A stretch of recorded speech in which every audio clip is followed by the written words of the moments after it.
The Beta-Garmon star system had long been considered unremarkable by Imperial cartographers, a minor cluster of inhabited worlds nestled within the Thermopylae subsector.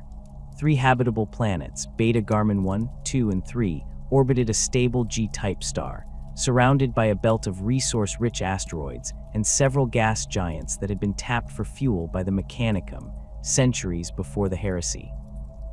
Trade routes crisscrossed the system, connecting it to dozens of neighboring sectors, while its relatively stable warp corridors made it a preferred waypoint for merchant vessels and military transports alike.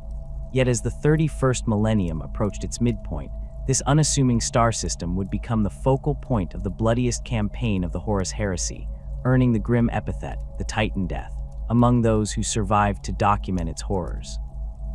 The strategic importance of Beta-Garmon could not be overstated, as the Warmaster's rebellion entered its final, desperate phase. Following the Word-Bearer's failure at Calth and the setbacks suffered by the Blood Angels at Cygnus Prime, Horus Lupercal found his carefully orchestrated plans beginning to unravel. The Ruin Storm, while successfully isolating Ultramar and preventing Guilliman's legions from reinforcing Terra, had also created unforeseen navigational challenges for the traitor armada.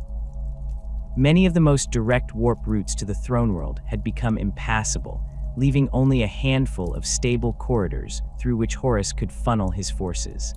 Beta-Garmon represented the last major waypoint before Terra, a celestial crossroads where multiple warp lanes converged before continuing onward to the Sol system.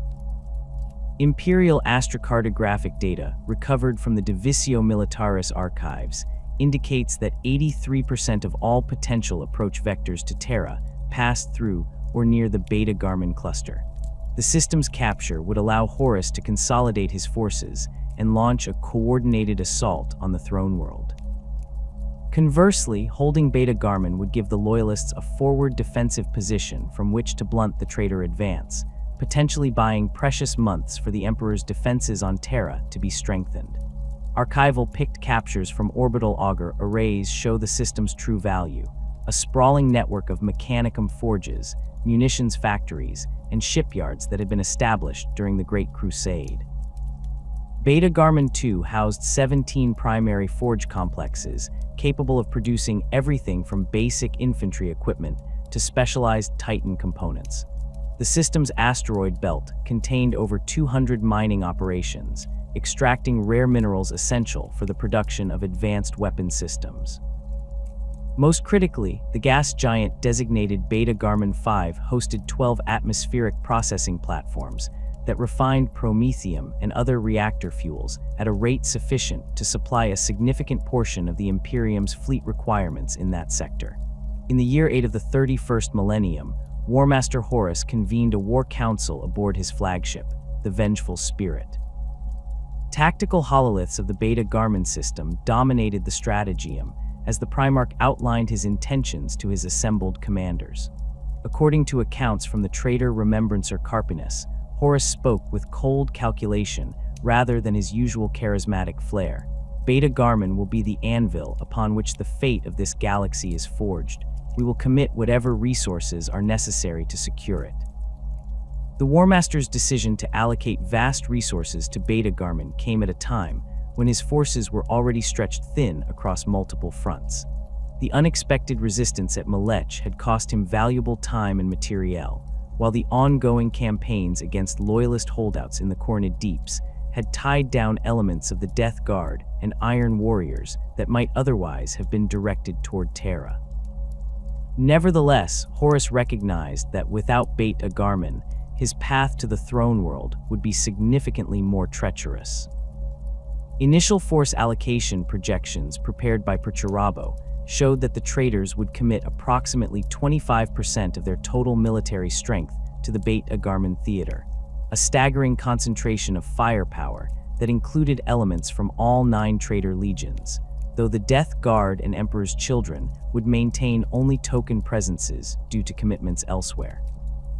Supporting these Astartes would be nearly 8 million soldiers drawn from turncoat army regiments, 1,200 knights from various fallen houses, and most significantly, over 200 Titan war engines from the Dark Mechanicum forges of Estaban III, Cycloth Wraith, and Valia Maximal. On Terra, Rogel Dorn received word of the traitors' movements toward Beta-Garmon through a network of loyalist operatives that had remained hidden within the ranks of the traitor forces. The Praetorian immediately recognized the system's importance and began formulating a response, even as he continued his work fortifying the Imperial Palace. Astropathic communications recovered from the sealed archives on Luna revealed Dorn's assessment of the situation.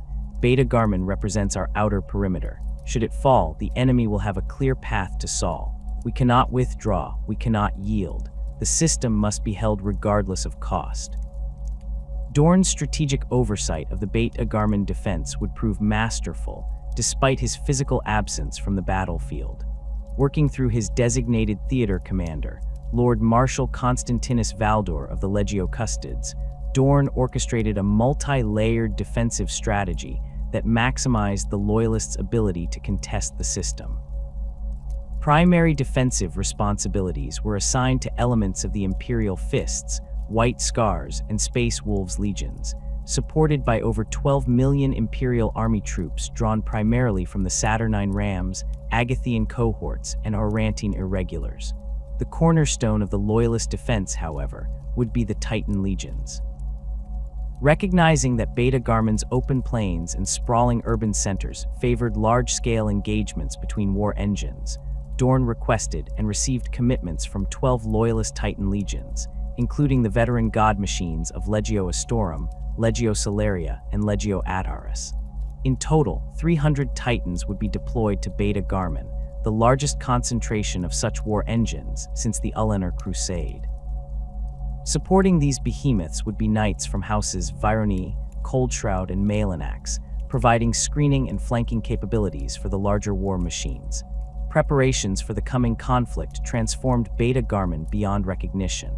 On Beta-Garmon II, the primary inhabited world civilian populations were evacuated from major urban centers to make way for military installations.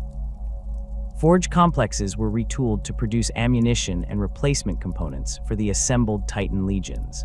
Orbital defense platforms were hastily constructed in the Lagrange points between the system's planets, while minefields were seeded throughout the approach vectors, most likely to be used by the traitor fleet.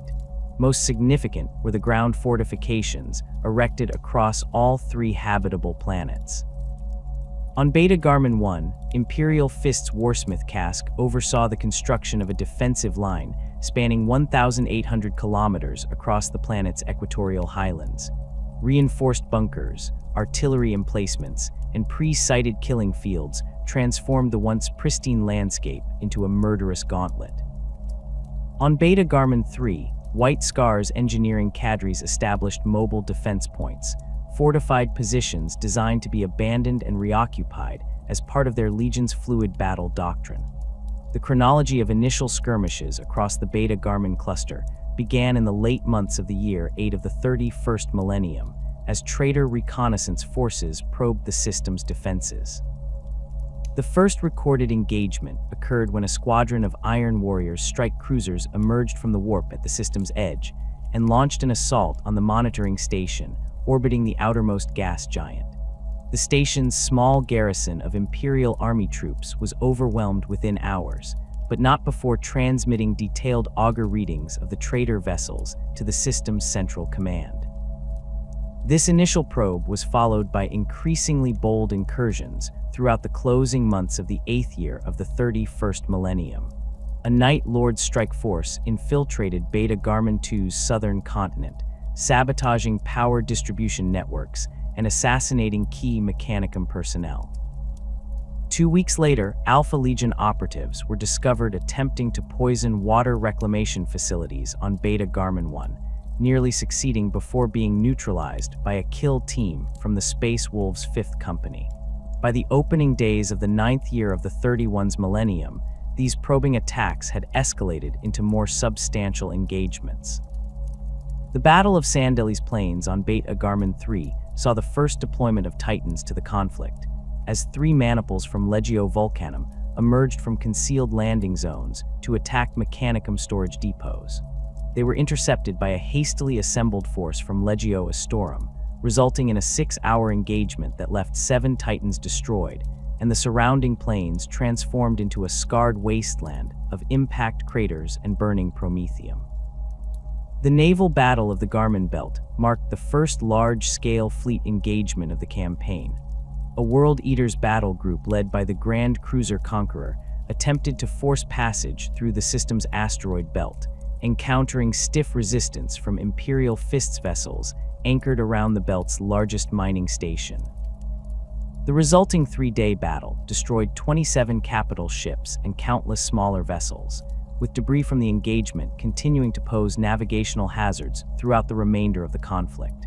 As the 9th year of the 31st millennium progressed, the pattern of engagements revealed Horus's strategy, a deliberate war of attrition designed to identify weaknesses in the loyalist defenses while simultaneously drawing more of Dorne's reserves into the Beta-Garmon theater. Traitor forces would strike at a location, engage just long enough to inflict casualties and gather tactical data, then withdraw before loyalist reinforcements could arrive in strength. This approach frustrated Imperial commanders while providing the Warmaster's strategists with valuable intelligence on response times, force composition, and command protocols. Later that same year, the situation had evolved into what Imperial strategists termed distributed conflict. Hundreds of small to medium-sized engagements scattered across the system, with neither side committing their main strength to a decisive battle. Orbital defense platforms in the log-range points between Beta-Garmon 1 and 2 exchanged fire with traitor cruisers on an almost daily basis. Strike teams from both sides raided outposts and supply depots across all 3 habitable worlds. Titan maniples conducted limited operations against strategic targets, rarely deploying more than a dozen war engines to any single engagement. This period of probing and counter-probing reached its culmination in the Battle of Neokin City on Beta-Garmon 2. What began as a typical raid by elements of the Sons of Horus 18th Company escalated when Space Wolves defenders received unexpected reinforcement from a White Scar's fast attack detachment that had been conducting exercises nearby. The traitors, finding themselves suddenly outnumbered, called for support from World Eaters reserves stationed in system. The resulting 18-hour battle devastated Neokin's industrial district and claimed over 6,000 lives, including 87 Astartes from both sides. The Battle of Neokin City marked a turning point in the campaign. In its aftermath, both sides recognized that the preliminary phase of the conflict had reached its conclusion. The traitors had gathered sufficient intelligence on loyalist dispositions, while Dorne's commanders had identified the likely vectors for the main traitor assault. As the year 9 of the 31st millennium drew to a close, massive fleet movements were detected in neighboring systems as the Warmaster began concentrating his forces for the main thrust into Beta-Garmon. Astropathic communications between Beta-Garmon and Terra increased in frequency and urgency. Reinforcement schedules were accelerated. Supply convoys arrived daily, offloading mountains of ammunition, replacement parts, and provisions. On both sides, final preparations were made for what all recognized would be one of the decisive campaigns of the heresy.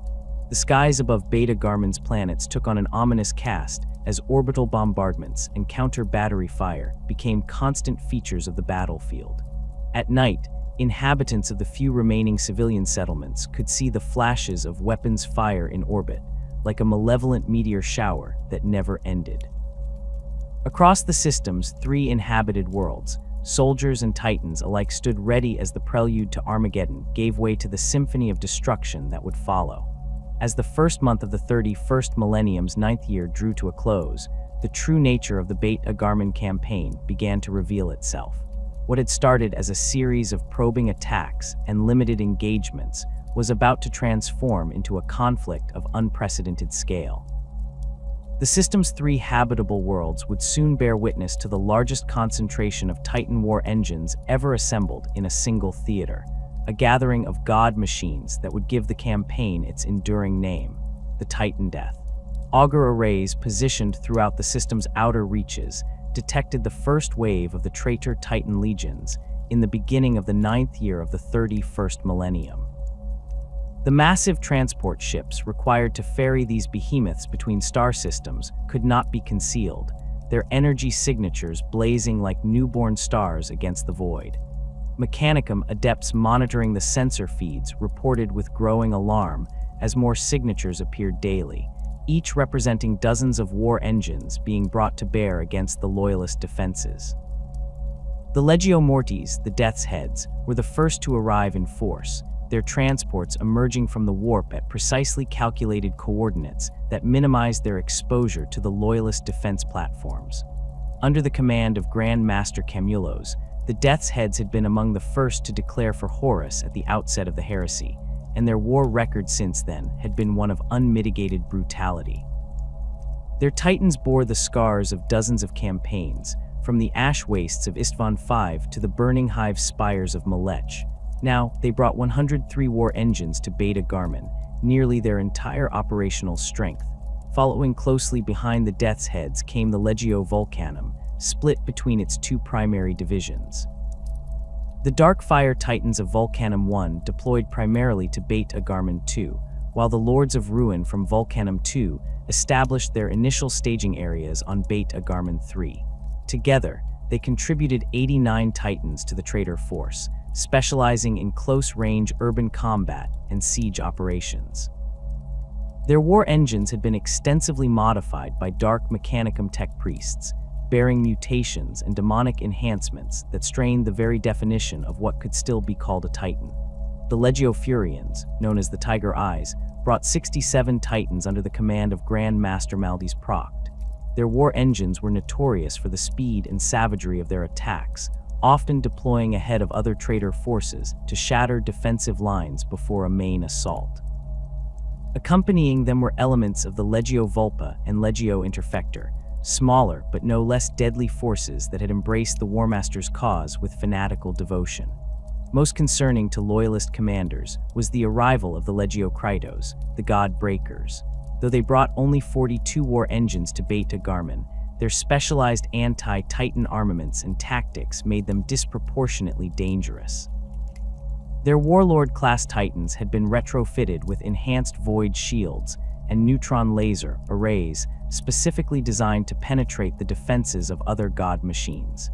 Intelligence reports indicated that the God Breakers had been held in reserve during the earlier phases of the heresy, preserved specifically for this campaign, where their specialized capabilities would be most valuable.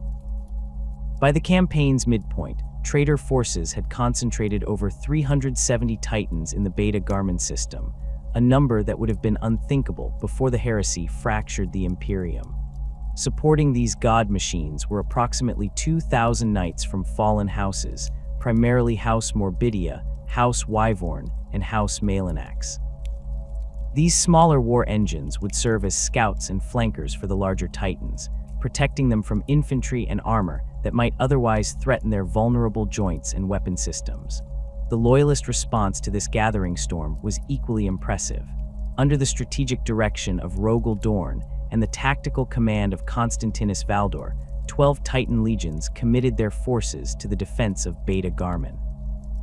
The deployment of these legions was carefully orchestrated to counter the specific strengths of the traitor forces they would face. The Legio Astorum, the Warp Runners, established their primary command fortress on Beta-Garmon I, deploying 86 Titans under the leadership of Grand Master Titus Maximus. Their war engines were known for their superior targeting systems and the skill of their princeps, many of whom had served since the earliest days of the Great Crusade. The distinctive blue and yellow heraldry of their Titans became a rallying point for loyalist forces throughout the campaign. The Legio Celeria, comprised entirely of female princeps and moderati, brought 62 Titans to Beta-Garmon II. Known as the Imperial Hunters, their war engines specialized in rapid redeployment and flanking maneuvers, using their mobility to counter the numerical advantage of the traitor forces. Their all-female crews had faced discrimination from certain elements of the Mechanicum before the heresy, but their combat record had silenced all but the most stubborn critics. Perhaps most crucial to the Loyalist defense was the Legio Ignatum, the Fire Wasps. Under the command of Grand Master Draven Greven, they contributed 94 Titans, including 14 of the mighty Imperator class. These towering war engines, each standing over 55 meters tall and bristling with enough firepower to level a small city, would serve as the anchors for the loyalist battle lines. The Fire Wasps established their primary staging area at the Garmon Prime Forge complex on Beta-Garmon 2, where the extensive maintenance facilities could support their massive war engines. Additional loyalist Titan legions arrived as the campaign progressed. The Legio Graphonicus, Legio Defensor, and Legio Adaris established presences on all three habitable worlds, while the Legio Metallica and Legio Crucius maintained mobile reserve forces that could be rapidly deployed to threatened sectors. In total, the Loyalists marshaled approximately 410 Titans, a slight numerical advantage, but one offset by the fact that their forces were spread across 3 planets and numerous defensive positions. Supporting these god machines were knights from houses Vironi, Coldshroud, and Tyrannes, providing reconnaissance and close support capabilities. Unlike their traitor counterparts, many of these knight houses maintained their traditional bonds of fealty to specific Titan legions, fighting alongside the same war engines they had supported for centuries before the heresy. The early engagements of the main Titan War began on Beta-Garmon 2, the most heavily industrialized of the system's planets. Its surface was dominated by sprawling forge complexes and manufactorum districts, interspersed with vast hab blocks that housed the millions of workers required to maintain production. This terrain favored the deployment of Titans, providing both open killing fields, where long-range weapons could be brought to bear, and urban canyons, where ambushes could be staged. The first major clash occurred at the Ulator Sector Forge Complex, a massive industrial zone spanning over 300 square kilometers on the planet's northern continent. Elements of the Legio Mortis, including 3 full maniples of Warlord-class Titans, launched a frontal assault against the complex's outer defenses. They were met by a mixed force from Legio Astorum and Legio Ignatum, resulting in a 16-hour battle that reduced the entire complex to rubble. 27 Titans were destroyed in the fighting, their massive forms toppling like felled trees amid the devastation. Tactical data recovered from Loyalist Titan command circuits reveals the methodical approach employed by the traitor forces. Rather than seeking decisive victory in these early engagements, the Legio Mortis Princeps focused on inflicting maximum damage to Loyalist war engines while preserving their own strength. They would engage at extreme range, targeting specific systems and weapons before withdrawing when Loyalist reinforcements arrived. This war of attrition aimed to gradually degrade the Loyalists' fighting capacity while conserving traitor resources for the final push toward Terra. On Beta-Garmon 3, the campaign took on a different character. The planet's surface was dominated by agricultural zones and scattered settlements rather than industrial complexes, providing fewer natural battlefields for Titan warfare.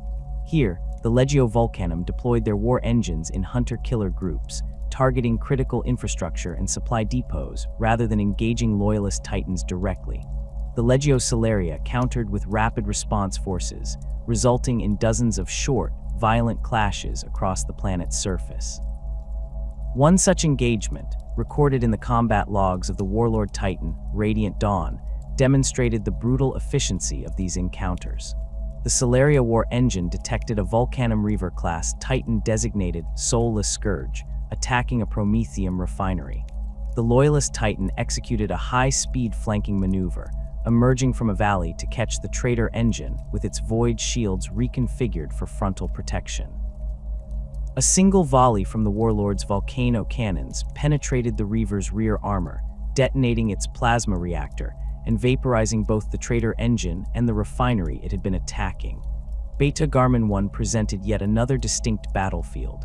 Its surface was more rugged than its sister planets, characterized by mountain ranges and deep valleys that channeled Titan movements along predictable paths. The Legio Furians exploited this terrain to conduct ambushes against Loyalist supply lines, striking from concealed positions before disappearing back into the labyrinthine valleys. The Legio Defensor countered by establishing fortified fire bases at strategic choke points, creating kill zones where traitor Titans would be exposed to overlapping fields of fire. As the campaign progressed, clear tactical objectives emerged for both sides. The traitor forces focused on destroying the loyalists' repair and maintenance facilities, recognizing that damaged titans that could not be repaired represented permanent losses to the defending forces. Forge complexes capable of manufacturing replacement components became priority targets, with multiple traitor legions coordinating their efforts to overwhelm their defenses. The loyalists, meanwhile, targeted the traitor legion's command and control capabilities. Princeps Seniorus and battle group commanders were singled out for destruction, disrupting the traitors' ability to coordinate their actions across the system. This approach proved particularly effective against the Legio Mortis, whose rigid command hierarchy struggled to adapt when key leaders were eliminated. The scale of the conflict strained the logistical capabilities of both sides. Each Titan required massive quantities of ammunition, replacement components, and reactor fuel to remain operational. Supply convoys became targets of opportunity, with smaller war engines and conventional forces deployed to intercept and destroy these vital lifelines. The loss of a single ammunition ship could render dozens of Titans temporarily ineffective, forcing them to conserve their remaining ordnance or withdraw from the front lines. Reactor maintenance proved especially challenging. The plasma reactors that powered these god machines required specialized cooling fluids and radiation-hardened components that could not be easily substituted or manufactured in field conditions. Loyalist forces benefited from the extensive maintenance facilities already present in the system, while traitor Titans relied on mobile repair ships that were vulnerable to attack. This disparity in support infrastructure became increasingly significant as the campaign wore on and cumulative damage mounted. The psychological impact of Titan warfare on conventional forces cannot be overstated. Imperial army units assigned to support or defend these massive war engines reported severe morale issues, with many soldiers developing what Medici personnel termed engine dread, a profound psychological trauma induced by prolonged proximity to these towering machines and the devastating weapons they wielded. Casualty rates among support personnel often exceeded 70%, not primarily from direct enemy action, but from the collateral effects of Titan combat. Shattered void shields releasing energy bursts, stray shots from weapon systems designed to level cities, and the ground-shaking impacts of fallen god machines. Even Astartes were not immune to the psychological pressure of operating in proximity to these behemoths. White Scar's bike squadrons assigned to reconnaissance duties for Legio Astorum reported that the thunderous footfalls of friendly Titans disrupted their heightened transhuman senses, while the electromagnetic interference generated by void shield systems rendered many of their targeting arrays unreliable. Space wolves, serving as close protection for damaged loyalist Titans, described the experience as hunting in the shadow of artificial mountains that belch lightning and fire. As the Beta-Garmon campaign entered its second month, the pattern of engagements shifted from isolated clashes to coordinated battle groups operating across multiple sectors simultaneously. The true Titan death had begun, and the system's three worlds trembled under the footfalls of gods at war. The three inhabited planets of the Beta-Garmon system, collectively known as the Triumvirate Worlds, each presented unique strategic challenges and opportunities that would shape the course of the campaign. Far from being interchangeable battlegrounds, these worlds possessed distinct geographical features, environmental conditions, and strategic assets that required specialized tactics from both loyalist defenders and traitor invaders. Beta-Garmon 1, the innermost of the habitable planets, was characterized by its rugged, mountainous terrain and thin atmosphere. Designated as a primary mining world during the early colonization of the system, its surface was scarred by thousands of excavation sites, where valuable ores and minerals were extracted from deep within the planet's crust. The most significant of these mining operations was the Adrastopol complex, a massive excavation that had hollowed out an entire mountain range in search of the rare adamantium titanium, alloys essential for Titan limb articulation components. The complex stretched for over 200 kilometers along the planet's northern hemisphere, its vast processing facilities visible from orbit as a metallic scar across the planet's surface. The world's thin atmosphere necessitated the construction of sealed habitation domes for its human population, connected by a network of pressurized transport tubes that snaked across the barren landscape. These domes, originally designed as mining colonies, had been hastily converted to military installations as the heresy spread. The largest of these, Dome Saragon, housed the command headquarters of the Legio Astorum, its reinforced structure capable of accommodating maintenance bays for up to 12 Warlord-class Titans simultaneously. The planet's low gravity provided both advantages and disadvantages for Titan warfare. War engines could move with greater speed and agility than on standard gravity worlds, but this same factor made them more prone to catastrophic falls if their gyro stabilizers were damaged. Princeps had to recalibrate their machines' movement protocols to account for this environmental factor, a process that proved especially challenging for traitor legions whose war engines had not previously operated in such conditions. Most significant to the strategic calculus was Beta-Garmon 1's orbital position. As the innermost of the triumvirate worlds, it controlled the approach vectors to the system's inner reaches, including the critical Manville points where ships translated from the warp. Control of this planet effectively meant control of access to the entire system, making it a natural choke point that both sides recognized as vital to their overall strategy. In stark contrast to its inner neighbor, Beta-Garmon 2 presented a landscape dominated by sprawling urban centers and industrial complexes. Often referred to as the Forge by system inhabitants, this world had served as the primary manufacturing hub for the entire sector, its surface covered by vast manufactorum districts specializing in heavy machinery and military hardware. The planet's moderate gravity and dense atmosphere, rich in industrial pollutants, created perpetual smog conditions that reduced visibility and played havoc with targeting systems.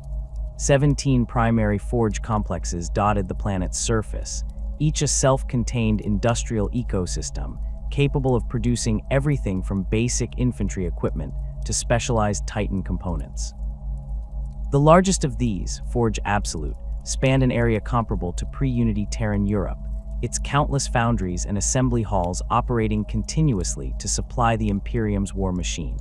When the heresy erupted, Forge Absolute's Mechanicum overseers had immediately declared for the Emperor, converting their production lines to focus exclusively on manufacturing ammunition and replacement parts for loyalist Titans.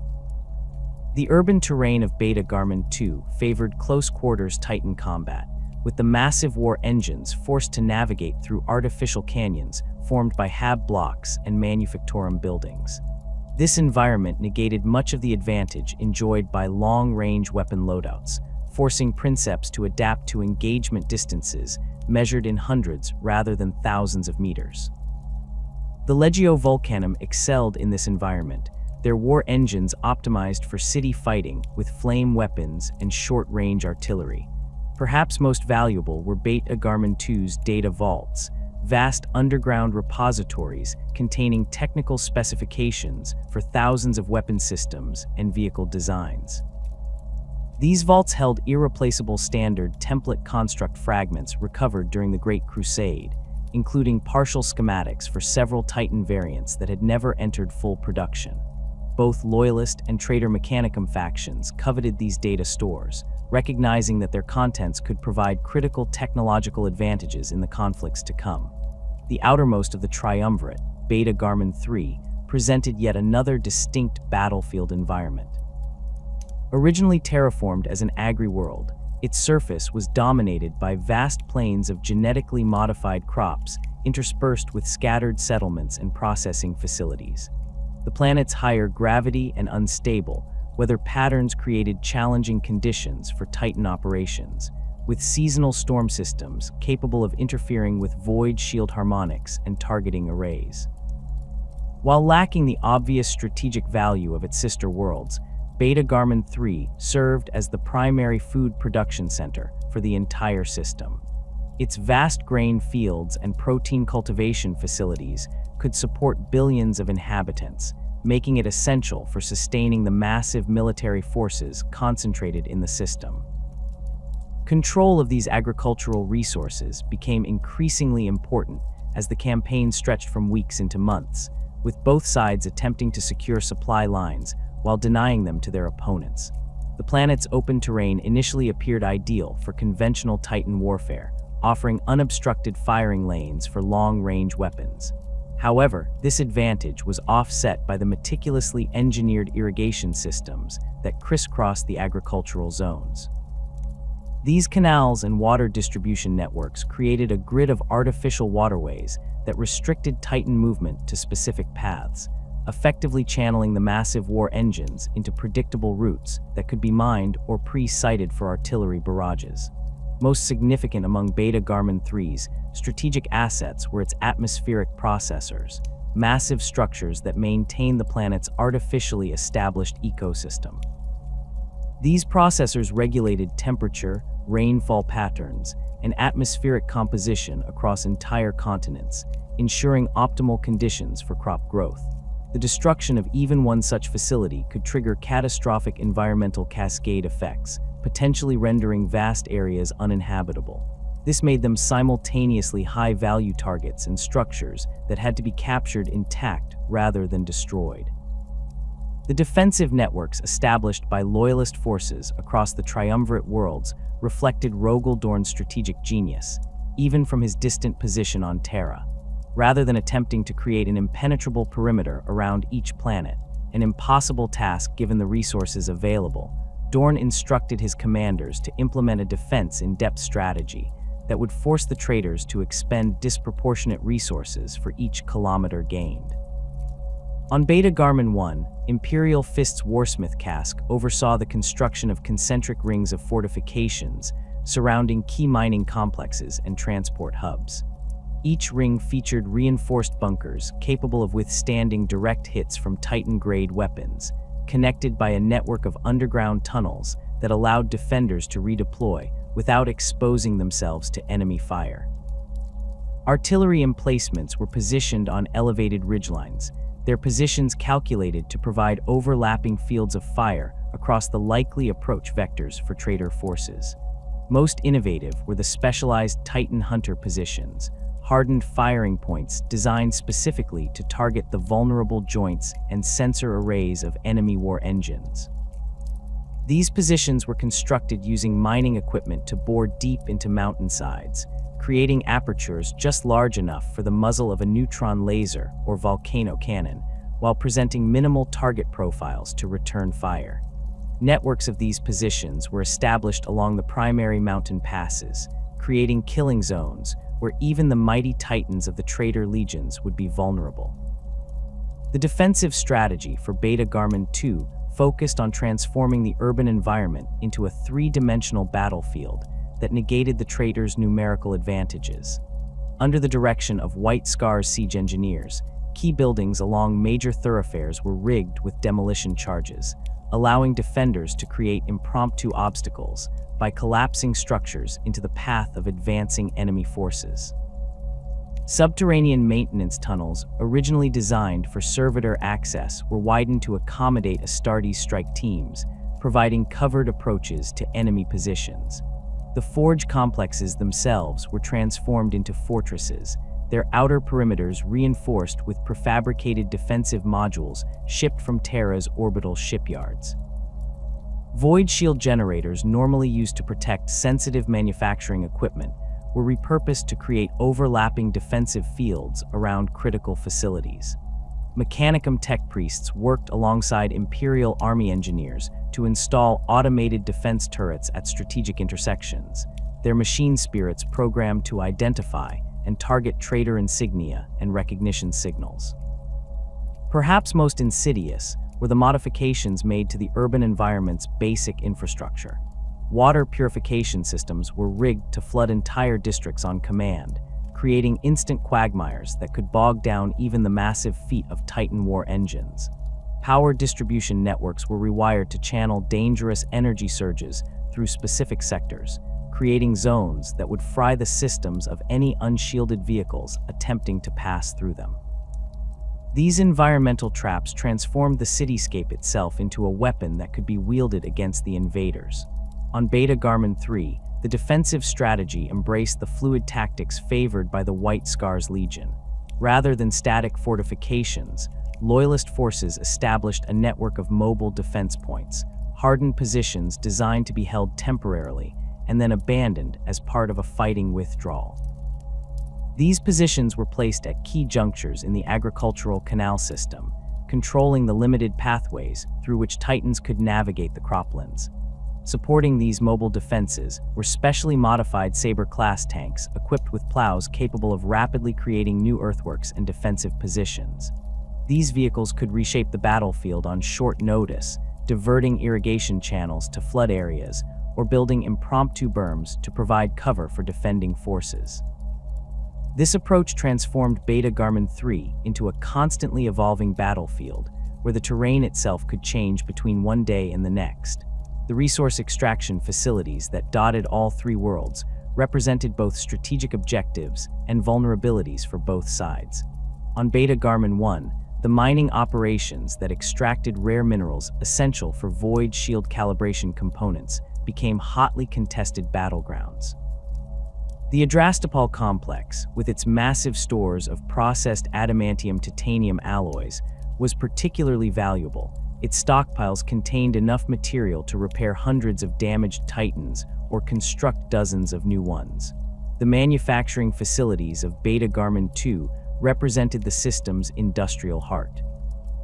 The Forges of Ulmer district specialized in the production of weapon systems for Warlord-class Titans, their assembly lines capable of producing 4 bellicosa-pattern volcano cannons per day when operating at peak capacity.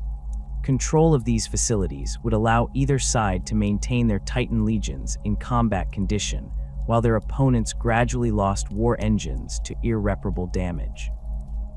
This manufacturing capability made Beta-Garmon 2 the most strategically valuable of the three worlds, a fact recognized by both Loyalist and Traitor command structures. On Beta-Garmon 3, the resource value lay not in manufacturing, but in sustainability. The planet's vast agricultural output could support military operations throughout the system indefinitely, a critical factor in what was rapidly becoming a war of attrition. The protein vats of the Maslin Plains alone produced enough concentrated nutrition to feed 10 million troops per day, their output carefully engineered to meet the enhanced metabolic requirements of Astartes warriors. Perhaps most critical among the system's resources were its promethium refineries. Distributed across all three worlds, but concentrated primarily on Beta-Garmon 2, these facilities processed raw fuel into the specialized grades required for everything from Titan plasma reactors to Thunderhawk gunships. The largest of these, Refinery Complex Theta 9, occupied an area of 150 square kilometers and contained storage tanks holding enough processed fuel to power the entire Loyalist Titan, contingent for approximately 6 months of continuous operations. The environmental challenges presented by each world directly influenced the course of battles fought across their surfaces. On Beta-Garmon 1, the thin atmosphere and low gravity created unique combat conditions.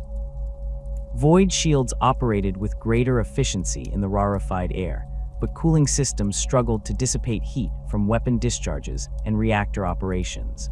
Princeps reported that their war engines would overheat after sustained combat, forcing them to temporarily power down non-essential systems to prevent catastrophic failures. Beta-Garmon 2's polluted atmosphere presented different challenges. The perpetual industrial haze reduced effective visibility to less than 1 kilometer on most days, negating the advantage of long-range weapon systems. This environment favored the traitor Titans of the Legio Vulcanum, whose war engines were equipped with enhanced Auspex arrays designed to penetrate such conditions. Loyalist forces countered by deploying networks of auger relays throughout the urban zones, creating a distributed sensor network that could track enemy movements despite the visual obscurement. The unstable weather patterns of Beta-Garmon 3 proved particularly challenging for Titan operations. Seasonal electrical storms could interfere with void shield harmonics, creating momentary weaknesses that could be exploited by a vigilant opponent. The planet's higher gravity increased stress on Titan leg actuators, resulting in higher rates of mechanical failure during extended deployments. Maintenance crews reported that war engines operating on this world required joint replacements at 3 times the normal rate, straining the already limited supply of replacement components. As the conflict across the triumvirate worlds intensified, the true architects of both assault and defense began to take a more direct role in the unfolding drama. While the Titan legions had dominated the early phases of the campaign, the arrival of substantial Astartes forces from multiple space, marine legions transformed the nature of the war for Beta-Garmon. These transhuman warriors brought with them not only devastating combat capabilities, but also the strategic brilliance of their commanders and the unique warfare doctrines of their respective legions. The Imperial Fists were the first to establish a major presence in the system, having deployed elements of their legion during the initial fortification phase. Under the command of Praetor Sigismund, the 1st, 3rd, and 7th chapters of the Legion had overseen the construction of the defensive networks across all 3 worlds. As the main traitor assault began, these forces were reinforced by the arrival of the Legion's 2nd and 5th chapters, bringing their total strength to approximately 20,000 Astartes, a significant commitment that reflected Rogel Dorn's understanding of Beta-Garmon's strategic importance. Sigismund established his command center in the reinforced bunker complex beneath Dome Saragon on Beta-Garmon 1, from which he could coordinate the Legion's operations across all 3 worlds. The Templars' tactical approach reflected the defensive doctrine that had become synonymous with the Imperial Fists, a methodical, calculated style of warfare that emphasized fortified positions and carefully planned counterattacks. Each company was assigned to a specific defensive sector, with clear objectives and predetermined fallback positions should their lines be breached. The Imperial Fist's greatest contribution to the defense of Beta-Garmon lay in their mastery of siege warfare. Centuries of experience in both constructing and assaulting fortifications had given them unparalleled expertise in this specialized form of combat.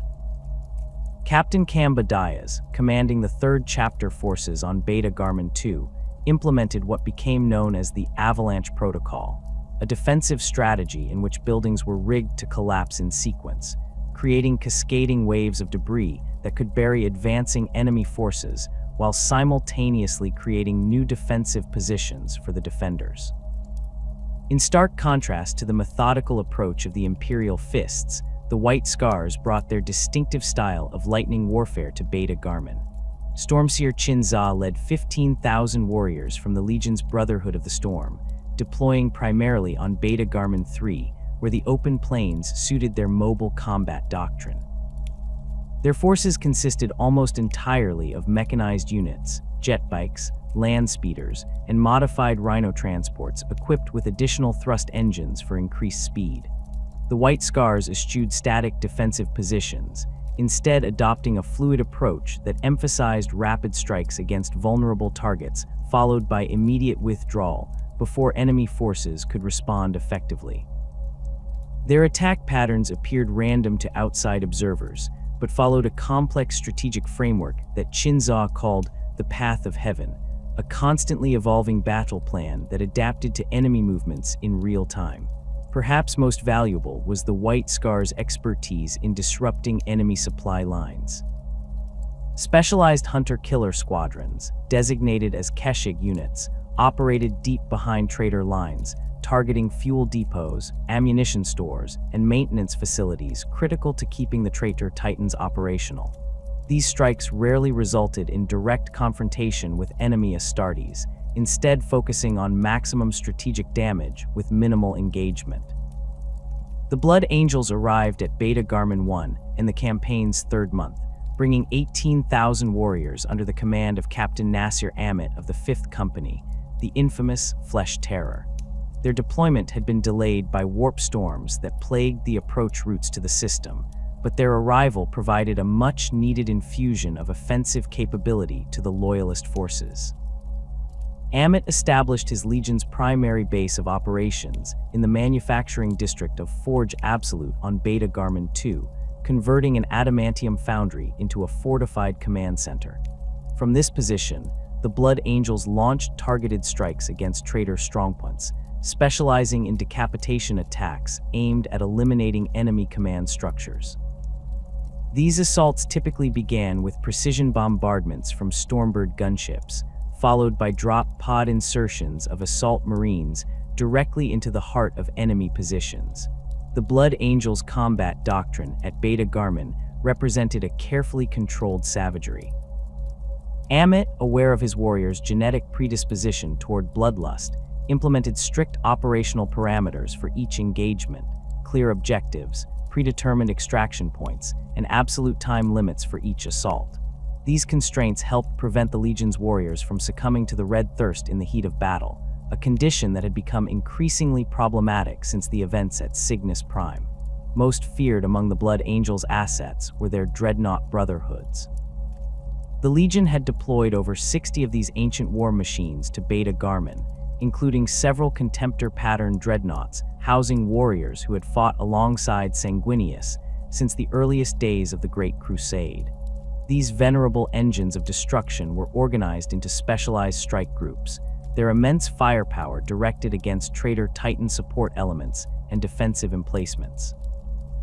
Facing these loyalist legions were substantial forces from multiple traitor legions, each bringing their own specialized warfare techniques to the campaign. The Sons of Horus, as the Warmaster's own legion, naturally took a leading role in the assault on Beta-Garmon. First Captain Ezekiel Abaddon personally led 25,000 warriors from the Legion's elite 1st, 2nd, and 5th companies, establishing their primary staging area on Beta-Garmon II's southern continent. Abaddon's strategic approach reflected the balanced warfare doctrine that had made the Luna Wolves, and later the Sons of Horus, such an effective fighting force during the Great Crusade. Rather than specializing in a particular combat style, the Legion employed a flexible tactical framework that could adapt to changing battlefield conditions. Strike forces were composed of mixed units, tactical squads supported by assault specialists and heavy weapons teams, capable of engaging effectively at any range. The Sons of Horus demonstrated particular skill in exploiting breakthroughs. Their command structure emphasized initiative at the squad level, allowing junior officers to make rapid decisions without waiting for orders from higher echelons. When vulnerabilities appeared in loyalist defensive lines, Sons of Horus units would immediately redirect their efforts to widen these gaps, creating opportunities for larger exploitation forces to penetrate deep into enemy territory. The Death Guard deployed approximately 17,000 Astartes to Beta-Garmon under the command of 1st Captain Kalas Typhon. Unlike the Sons of Horus, who spread their forces across all three worlds, the Death Guard concentrated almost exclusively on Beta-Garmon 1, where the planet's mining complexes and processing facilities became the focus of their attention. Typhon's warriors brought with them the grim resilience that had long been the Death Guard's hallmark, but with a disturbing new element that had not been present during the Great Crusade. The Legion's Astartes had begun to display subtle physical mutations, enhanced tolerance for toxins, unusual resilience to wounds, and a disturbing ability to continue fighting even with injuries that should have been incapacitating. These changes, while not yet the full-blown corruption that would later transform them, nevertheless hinted at the influence of powers beyond the material realm. The Death Guard's tactical approach at Beta-Garmon emphasized attrition warfare, grinding advances supported by heavy artillery and chemical weapons. Their assault on the Adrastopol complex saw the first large-scale deployment of the Legion's newly developed Phosphex destroyers, specialized units equipped with weapons that delivered concentrated phosphex, a caustic substance that continued burning even in vacuum and could eat through ceramite armor given sufficient exposure time. Most feared among the traitor forces were the World Eaters, who arrived in the system's 4th month with 12,000 Astartes led by the infamous 8th Captain Karn. Their delayed deployment was a calculated decision by Horus, who recognized that the World Eaters' uncontrolled savagery could be counterproductive during the early, more surgical phases of the campaign. Now, with loyalist defenses identified and key objectives located, the time had come to unleash Angron's sons. The World Eaters established no permanent bases or command centers, instead operating from their fleet of assault ships that remained in low orbit, deploying directly to combat zones via drop pod and assault boat. Their tactical doctrine, if it could still be called such, had devolved into direct frontal assaults with minimal supporting elements. Most disturbing to Loyalist commanders were reports that many World Eaters had surgically modified themselves by implanting crude versions of the Butcher's nails, the same neural implants that drove their Primarch to his legendary rages. The deployment strategies employed by both Loyalist and Traitor legions reflected their understanding of the unique challenges presented by the Beta-Garmon theater. The Imperial Fists concentrated their strength around critical infrastructure, forge complexes, void shield generators, and command bunkers that formed the backbone of the Loyalist defense network. Their deployment pattern created a series of interlocking defensive zones, each capable of supporting adjacent sectors with overlapping fields of fire. The White Scars adopted a completely different approach, establishing no fixed positions at all. Their forces remained in constant motion, operating from mobile command posts that changed location daily. This perpetual movement made it nearly impossible for Traitor forces to target their command structure or supply bases, while allowing the White Scars to respond rapidly to emerging threats anywhere in the system. The Blood Angels under Amit employed a hybrid deployment strategy, maintaining secure base facilities while simultaneously operating highly mobile strike forces. These assault elements were held in reserve until specific high-value targets were identified, then deployed with overwhelming force to achieve rapid victory before withdrawing to their secure zones. This approach maximized the impact of their limited numbers while minimizing exposure to protracted engagements that might trigger the Red Thirst. On the Traitor side, the Sons of Horus implemented what Abaddon termed spearhead deployment, concentrating their forces along narrow fronts to achieve breakthrough at specific points rather than advancing along a broad line. Once penetration was achieved, follow-on forces would exploit the breach, while the initial assault elements pivoted to widen the corridor. This approach had proven highly effective during the early compliance actions of the Great Crusade, and Abaddon adapted it skillfully to the unique conditions of Beta-Garmon. The Death Guard deployed in what Imperial tacticians designated as plague blocks, dense formations of infantry supported by artillery and armor elements. These formations advanced slowly but inexorably, absorbing tremendous punishment while maintaining combat effectiveness. Their approach to Beta-Garmon I's mining complexes followed a predictable pattern: chemical bombardment to soften defenses, followed by infantry assault to secure the perimeter, then methodical room-by-room clearing operations to eliminate any remaining resistance. The specialized warfare tactics employed by each legion reflected both their traditional doctrines and adaptations to Beta-Garmon's unique conditions. The Imperial Fists excelled in defensive operations across all three worlds, but particularly on Beta-Garmon II, where the urban terrain played to their strengths. Captain Kamba Diaz pioneered what became known as void shield leapfrogging, a technique in which portable void shield generators were deployed in sequence, creating a moving corridor of protected space through which assault forces could advance with minimal exposure to enemy fire. The White Scars developed new applications for their traditional hit-and-run tactics, particularly when operating in conjunction with Loyalist Titans. Specialized jetbike squadrons equipped with melta weapons would conduct high-speed attacks against Traitor Titans, leg joints, and sensor arrays, temporarily blinding or immobilizing the massive war engines long enough for friendly Titans to deliver killing blows. These swallow strike attacks proved highly effective, though they came at a heavy cost in White Scars' lives. The Blood Angels brought their expertise in aerial assault to Beta-Garmon, but quickly discovered that conventional drop pod insertions were suicidal against the concentrated anti-air defenses established by Traitor forces.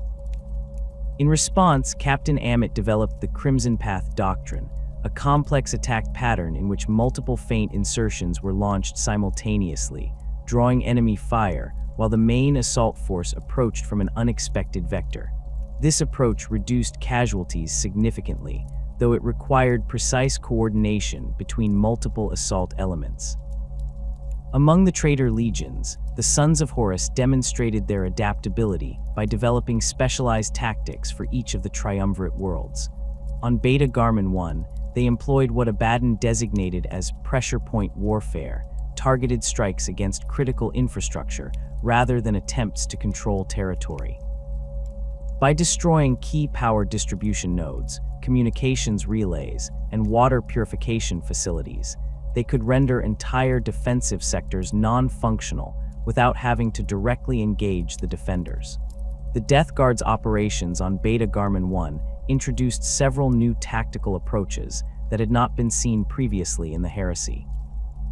Most notable was their use of creeping corruption zones, areas deliberately contaminated with long-lasting biological and chemical agents that would gradually expand over time, forcing loyalist forces to either abandon positions or suffer mounting casualties from environmental exposure. These tactics foreshadowed the Legion's later embrace of Nurgle's gifts, though at this stage they remained conventional, if horrifically cruel, weapons of war rather than true manifestations of chaos. The World Eaters, despite their increasingly uncontrolled bloodlust, still retained some tactical sophistication under Karn's leadership.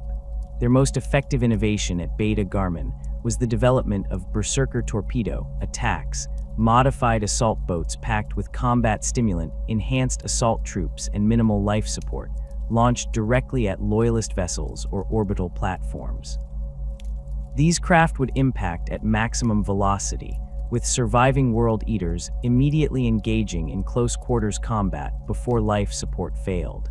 Such attacks were essentially suicide missions, but proved devastatingly effective against orbital defenses that had been designed to repel conventional boarding actions. As the campaign for Beta-Garmon 1 intensified, the Space Marine legions on both sides increasingly found themselves operating in support of Titan maniples rather than as independent forces. This cooperation between transhuman warriors and god machines led to the development of integrated battle doctrines that maximized the strengths of both. The Imperial Fists pioneered anchor point tactics, in which Astartes squads would secure and hold key terrain features that provided favorable firing positions for loyalist Titans. The Sons of Horus countered with blind spot exploitation, massed infantry assaults against the vulnerable rear areas of Titans engaged with other targets. The presence of multiple Legion commanders in the Beta-Garmon theater created complex command dynamics on both sides. Among the Loyalists, Praetor Sigismund held nominal overall command of Astartes' forces by virtue of his seniority and direct connection to Rogel Dorn. However, both Chinza and Nasir Amit maintained considerable autonomy in directing their respective legions' operations, coordinating with Sigismund rather than taking direct orders from him. This arrangement occasionally led to friction, particularly between Sigismund and Amit, whose temperaments and tactical philosophies were diametrically opposed. The Imperial Fist favored methodical, carefully planned operations with clearly defined objectives, while the Blood Angel preferred rapid strikes guided by battlefield intuition. Several times during the campaign, Amit launched assaults without securing prior approval from Sigismund, leading to heated confrontations between the two commanders. Despite these tensions, the Loyalist command structure remained functional, united by their shared commitment to the Emperor's cause. While the ground war raged across the triumvirate worlds, an equally desperate struggle unfolded in the cold vacuum surrounding Beta-Garmon. The void battle for control of the system proved just as crucial as the planet-side conflicts, with massive fleet engagements that would determine whether reinforcements and supplies could reach the embattled forces below. Naval supremacy wasn't merely an advantage in this theater, it was an absolute necessity for either side to achieve final victory. The Loyalist naval presence in Beta-Garmon was initially built around Battle Fleet Carthage, a substantial Imperial Navy formation that had been stationed in the neighboring Carthage sector before being redeployed as part of Rogel Dorn's defensive preparations. Under the command of Lord Admiral Aiden Vex, this fleet comprised 7 battleships, 13 grand cruisers, 28 cruisers, and over 90 escort vessels. The flagship of this formidable armada was the Retribution-class battleship Undaunted Resolve, a veteran warship that had participated in the latter stages of the Great Crusade. Augmenting Battle Fleet Carthage were substantial naval detachments from the Imperial Fists, White Scars, and Blood Angels legions. The Imperial Fists contributed the most significant Astartes fleet element, including the mighty Phalanx, the massive star fortress that served as the Legion's mobile headquarters. Though the Phalanx itself remained in the Sol system as part of Terra's defenses, First Captain Sigismund had deployed 6 battle barges and 14 strike cruisers to Beta-Garmon, forming a powerful strike group that patrolled the system's inner reaches. The White Scar's naval contribution was smaller but specialized, consisting primarily of fast attack vessels modified for enhanced speed and maneuverability. The Legion's flagship at Beta-Garmon, the battle barge Swordstorm, had undergone extensive modifications under the direction of Stormseer Chinza, with conventional void shields supplemented by experimental gravitic deflectors that allowed the massive vessel to perform evasive maneuvers normally impossible for ships of its class. The Blood Angels fleet elements, arriving later in the campaign, brought 4 battle barges and 11 strike cruisers under the command of Shipmaster Daka Baruz. These vessels were configured primarily for close-range engagements, their weapons batteries optimized for broadside exchanges rather than long-range bombardment. The Blood Angels flagship, the battle barge Crimson Intent, carried specialized boarding torpedoes capable of penetrating even capital ship void shields when launched from optimal range. Opposing these loyalist naval forces was a traitor fleet of unprecedented size and firepower. The 16th Legion provided the core of this armada, with First Captain Abaddon directing operations from the Vengeful Spirit, Horus's own flagship and one of the most powerful warships in the galaxy. Supporting this behemoth were 8 other battle barges and 22 strike cruisers from the Sons of Horus, their hulls repainted from the Legion's traditional sea green to a much darker, almost black coloration that made them difficult to detect against the void. The Death Guard contributed a substantial fleet element under the command of First Captain Kala's Typhon aboard the battle barge Terminus Est. This vessel had already developed an infamous reputation among loyalist naval forces following its actions at Istvan and Malech. Accompanying the Terminus Est were 5 additional battle barges and 16 strike cruisers, their hulls bearing the early signs of the corruption that would later consume the Legion entirely, patches of inexplicable corrosion and strange organic growths that seemed to repair damage without the intervention of tech crews. The World Eater's naval contingent was smaller, but no less deadly, consisting of 4 battle barges and 9 strike cruisers. These vessels showed clear signs of the Legion's descent into madness, their once proud hulls scarred by self-inflicted damage and haphazard repairs. The World Eater's flagship, the battle barge Conqueror, had been modified extensively for ramming actions, its prow reinforced with additional adamantium plating and equipped with massive serrated blades designed to tear through enemy hulls during direct impacts. Most concerning to loyalist naval commanders was the presence of Dark Mechanicum vessels from the Forge worlds of Estaban III and Cycloth Wraith. These ships defied conventional classification, their original Imperial designs corrupted by techno-heretical modifications and demonic enhancements. Particularly feared was the Arc Mechanicus Invincible Reason, a massive forge ship that had once served as a mobile manufacturing center before its tech priests turned against the Imperium. Now it served as both a production facility for traitor war materiel and a potent warship in its own right, armed with weapons systems that violated fundamental laws of physics. The naval engagements in the Beta-Garmon system followed distinct patterns across 3 primary theaters of operation. In the outer system, beyond the orbit of Beta-Garmon III, combat focused on control of the primary ingress points where ships would typically transition from the warp. These areas, designated as Manville points, after the ancient Terran physicist who first theorized their existence, represented critical strategic locations that could not be bypassed by vessels entering or leaving the system. The Battle of Manville Alpha marked the first major fleet engagement of the campaign. A Sons of Horus battle group led by the Grand Cruiser Magna Tyrannies attempted to secure the system's primary ingress point, encountering a prepared defensive position established by elements of Battle Fleet Carthage. The ensuing 9-hour battle saw the deployment of novel void warfare tactics on both sides. The trader vessels utilized a phantom vanguard approach, with smaller ships projecting false energy signatures to mimic capital ships, drawing defensive fire, while the actual heavy units maneuvered to optimal firing positions. Lord Admiral Vex countered with what Imperial naval records term the Carthage Lattice, a defensive formation in which escort vessels established a three-dimensional grid pattern around capital ships, creating overlapping fields of fire while simultaneously providing multiple layers of targets that had to be penetrated before the enemy could engage the formation's core. This approach proved effective at mitigating the impact of the trader's numerical advantage, though it came at the cost of higher casualties among the smaller escort vessels. The battle concluded with a tactical withdrawal by the trader forces after losing 3 cruisers and 11 escorts, compared to loyalist losses of 1 cruiser and 17 escorts. While technically a loyalist victory, the engagement demonstrated the trader's willingness to accept losses to test defensive capabilities, gathering valuable tactical data that would inform later, larger-scale assaults.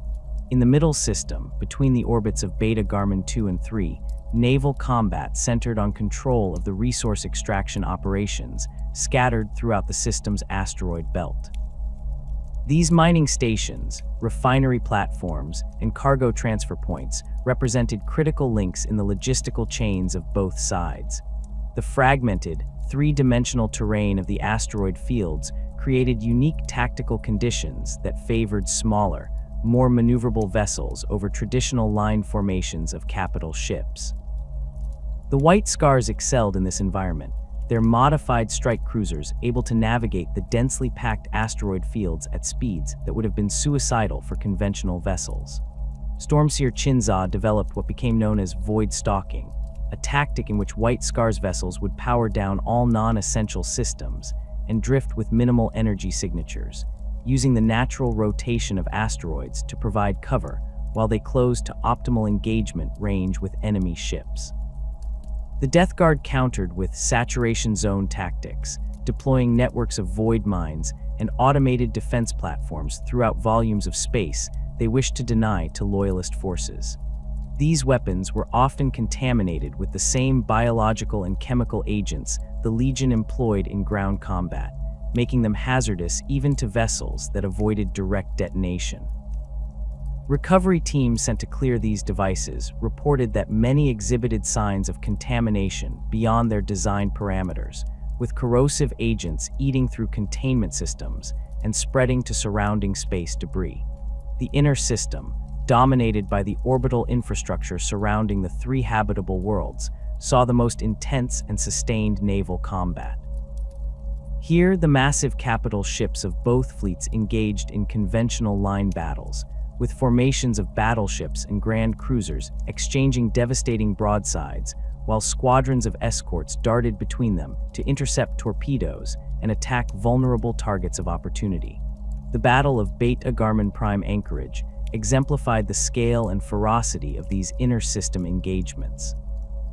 The Anchorage, a massive orbital complex that served as the primary maintenance facility for Loyalist Titans and heavy equipment, came under attack by a combined trader fleet, including elements from all 3 major legions. The Vengeful Spirit itself led the assault, its massive weapons batteries reducing orbital defense platforms to drifting wreckage, while squadrons of attack craft swarmed around it to intercept Loyalist counterattacks. The defense of the Anchorage fell to a combined force of Imperial Navy and Astartes vessels under the overall command of Shipmaster Baruz of the Blood Angels. Recognizing that his forces were outgunned in a conventional exchange, Baruz implemented what the battle's survivors would later call the Crimson Gambit. The Loyalist vessels formed a spherical defensive formation around the Anchorage, concentrating their void shields to create overlapping protective fields, while simultaneously preparing all boarding torpedoes and assault craft for a massive counterattack. When the trader fleet closed to optimal range and began their main bombardment, Beru's ordered the execution of his gambit. While the outer layer of loyalist vessels absorbed the initial traitor salvos, the inner formation launched a coordinated wave of boarding torpedoes and assault craft directly at the vengeful spirit and its escort vessels. Nearly 3,000 Blood Angels Astartes, led by Captain Amit himself, struck the traitor flagship simultaneously from multiple vectors, overwhelming its point defenses and penetrating deep into the massive vessel. The boarding action that followed would become legendary even in a campaign filled with acts of extraordinary heroism. Amit led his warriors in a direct assault toward the flagship's bridge, intending to decapitate the traitor command structure in a single, decisive blow. The Blood Angels fought with controlled fury, their advance through the vessel's corridors leaving hundreds of Sons of Horus dead in their wake. They penetrated as far as the ship's secondary command deck before encountering a counterattack led by Ezekiel Abaddon himself. The clash between Amit and Abaddon occurred in the vast chamber housing the vessel's tactical hololiths, with the three-dimensional strategic display casting both warriors in an eerie blue light as they engaged in single combat. Witnesses describe a duel of extraordinary violence, with both commanders displaying the superhuman abilities that made Astartes so formidable. The combat ended in stalemate when a lucky shot from a loyalist cruiser penetrated the vengeful spirit's void shields and struck near the command deck, causing catastrophic decompression that forced both sides to retreat from the area. Though Amit's strike force was ultimately forced to withdraw without achieving its primary objective, the assault caused significant damage to the vengeful spirit's command and control systems, compelling the traitor fleet to break off their attack on the anchorage. The engagement ended with both sides claiming victory. The traitors had inflicted substantial damage on the orbital facility, while the Loyalists had preserved its basic functionality and forced the withdrawal of a numerically superior enemy force. The capital ships involved in these engagements represented the pinnacle of Imperial naval technology, their capabilities far exceeding anything available to the Imperium in later millennia. The Undaunted Resolve, flagship of Battle Fleet Carthage, measured over 8 kilometers from bow to stern, its massive hull housing 5 Nova cannons capable of delivering apocalyptic firepower at ranges exceeding 300,000 kilometers. The vessel's void shields were generated by 7 overlapping projector arrays, creating a defensive envelope that could withstand sustained bombardment from multiple capital ships simultaneously. Even more impressive was the Vengeful Spirit, pride of the 16th Legion's fleet. Originally constructed as a capital ship for one of the techno-barbarian states of Old Earth before being captured and recommissioned during the Unification Wars, the vessel had been extensively modified and enhanced throughout the Great Crusade. Its weapon systems included experimental technologies developed by the Mechanicum specifically for the Warmaster's flagship, including gravitic lances that could bypass conventional void shields and chronogeller torpedoes capable of creating localized temporal distortions around their targets. The most unusual capital ship in the Beta-Garmon theater was undoubtedly the dark Mechanicum vessel Sacrosanct Equation. Originally a Mechanicum research vessel, it had been corrupted during the early stages of the heresy and transformed into something that defied conventional classification. Its hull had been reshaped through means unknown to loyalist tech priests, with sections that appeared to fold into dimensions beyond normal space-time.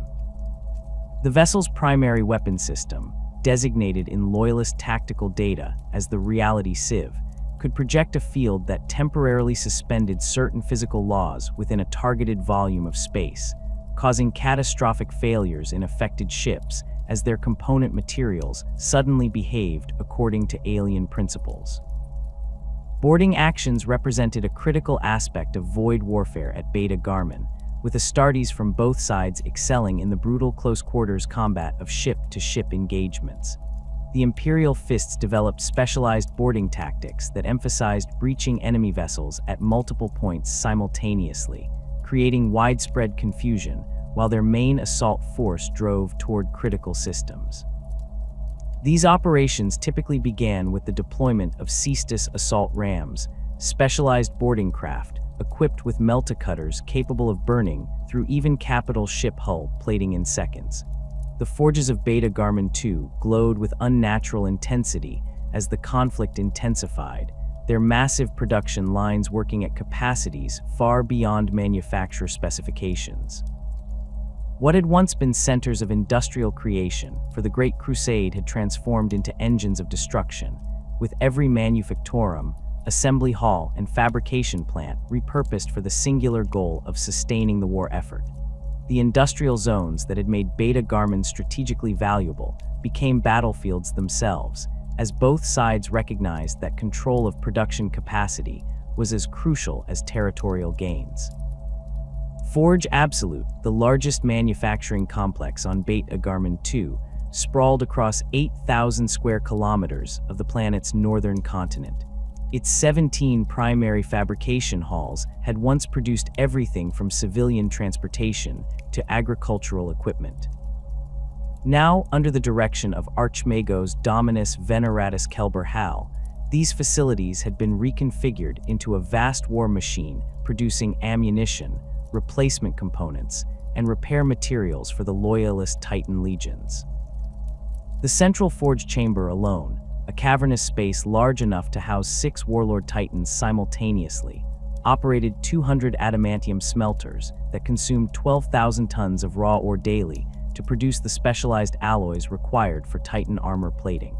The mechanicum presence on Beta-Garmon predated the heresy by nearly 2 centuries, with the first tech priests establishing outposts during the early expansion phases of the Great Crusade.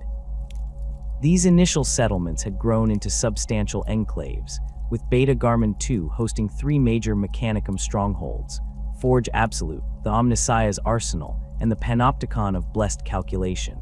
Each represented a different faction within the mechanicum hierarchy, their rivalry productive during peacetime but potentially problematic in the current conflict. When the Schism of Mars fractured the mechanicum, Beta-Garmon's tech priests found themselves forced to choose sides. The majority remained loyal to the Imperium, but a significant minority, particularly those associated with the Omnissiah's Arsenal, declared for Horus, having been swayed by the dark promises of technological freedom offered by Kelber Hal, the traitorous fabricator general of Mars.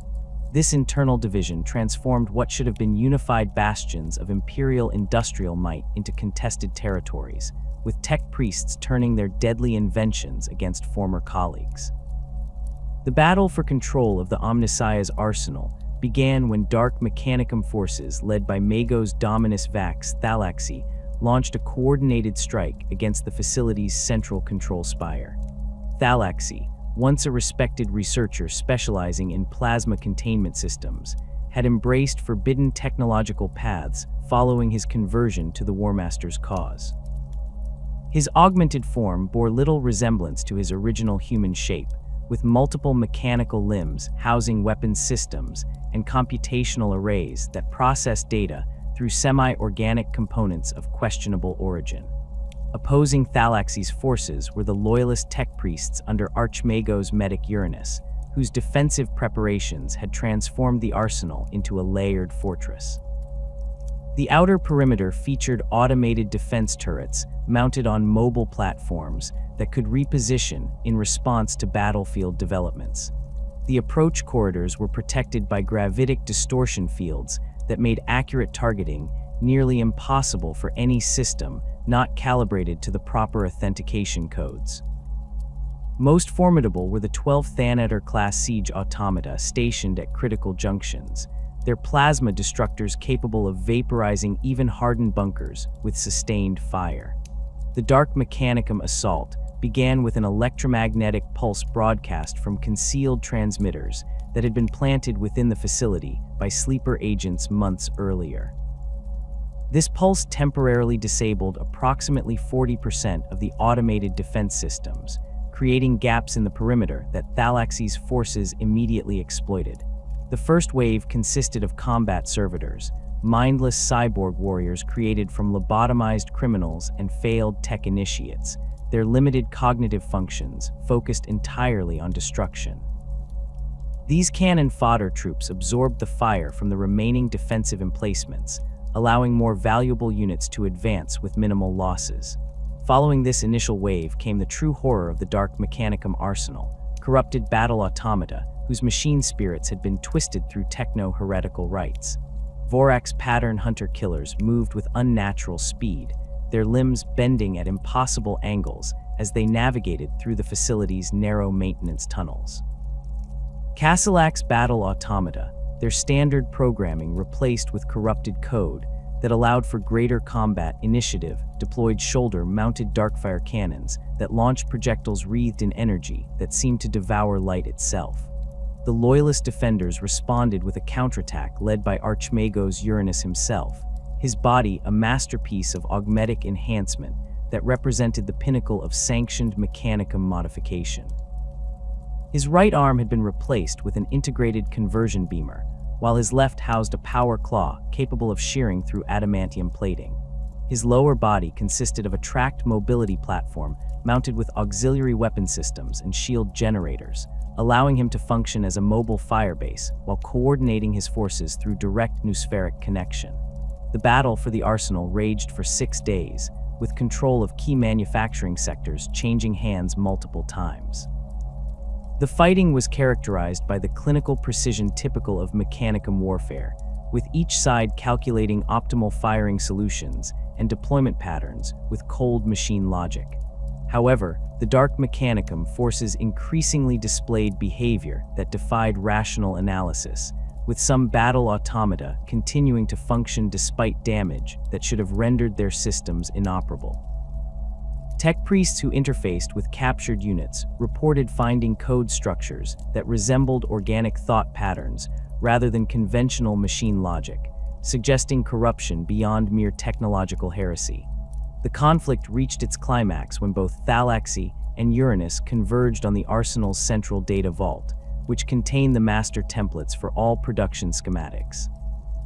The two Archmagi engaged in direct combat, their augmented forms unleashing destructive potential equivalent to a small armored division.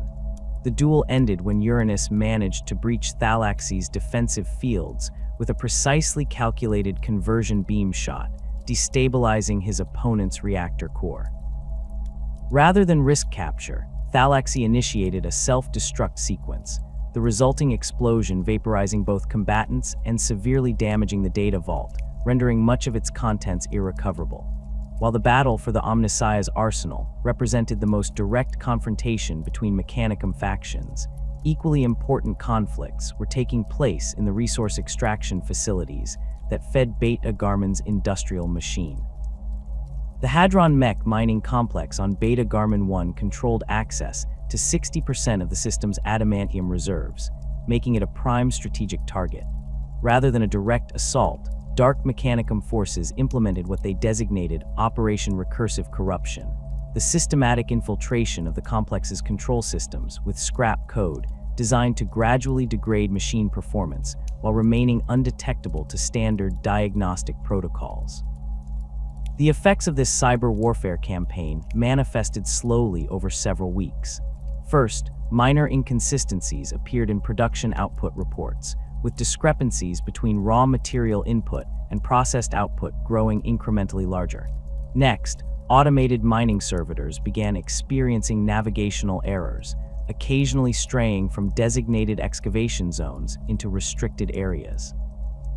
By the time the loyalist tech priests recognized the systematic nature of these malfunctions, the scrap code had infected nearly 70% of the complex's control systems. The loyalist response demonstrated the Mechanicum's ability to adapt to unexpected threats. Magos explorator Friedrich Hieronymus implemented what he termed noospheric quarantine protocols, physically disconnecting critical systems from the complex's data network and reverting to manual control methods not used since the early days of the Great Crusade. Teams of tech priests moved through the facility, connecting directly to individual systems and performing byte-by-byte purges of corrupted code.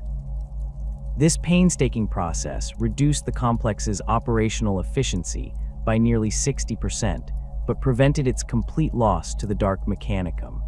Simultaneous to these conflicts within established facilities, both sides engaged in the rapid construction of new manufacturing centers designed specifically for wartime production. The Loyalist Mechanicum converted the Helix asteroid cluster in the system's outer reaches into a distributed production network, with each of the 200-plus asteroids housing specialized manufacturing facilities focused on a single component type. This decentralized approach made the network resilient against targeted attacks, as the destruction of any single asteroid would not halt overall production. The Dark Mechanicum countered with the creation of what surviving records refer to as the Writhing Forge, a mobile manufacturing complex constructed from 13 captured bulk freighters, welded together into a grotesque configuration that constantly reconfigured itself. This abomination of techno-heresy incorporated biological components harvested from unknown sources, with production lines partially composed of vat-grown organic tissue that processed raw materials through quasi-digestive processes. The resulting war materiel often bore disturbing aesthetic features: weapon grips that seemed to mold themselves to the user's hand, armor plates with surface patterns resembling dermal ridges, targeting systems housed in structures uncomfortably similar to ocular organs. The Skitarii legions of both factions formed the backbone of ground forces in these industrial conflicts.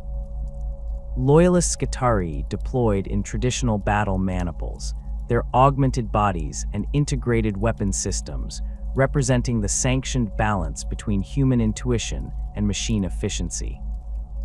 The Gamma 7 Venatori, a veteran Skitarii cohort that had served in the pacification of Melchior Secundus during the Great Crusade, secured the outer perimeter of Forge Absolute with their distinctive radiation carbines and enhanced sensory suites that allowed them to detect enemies through solid barriers.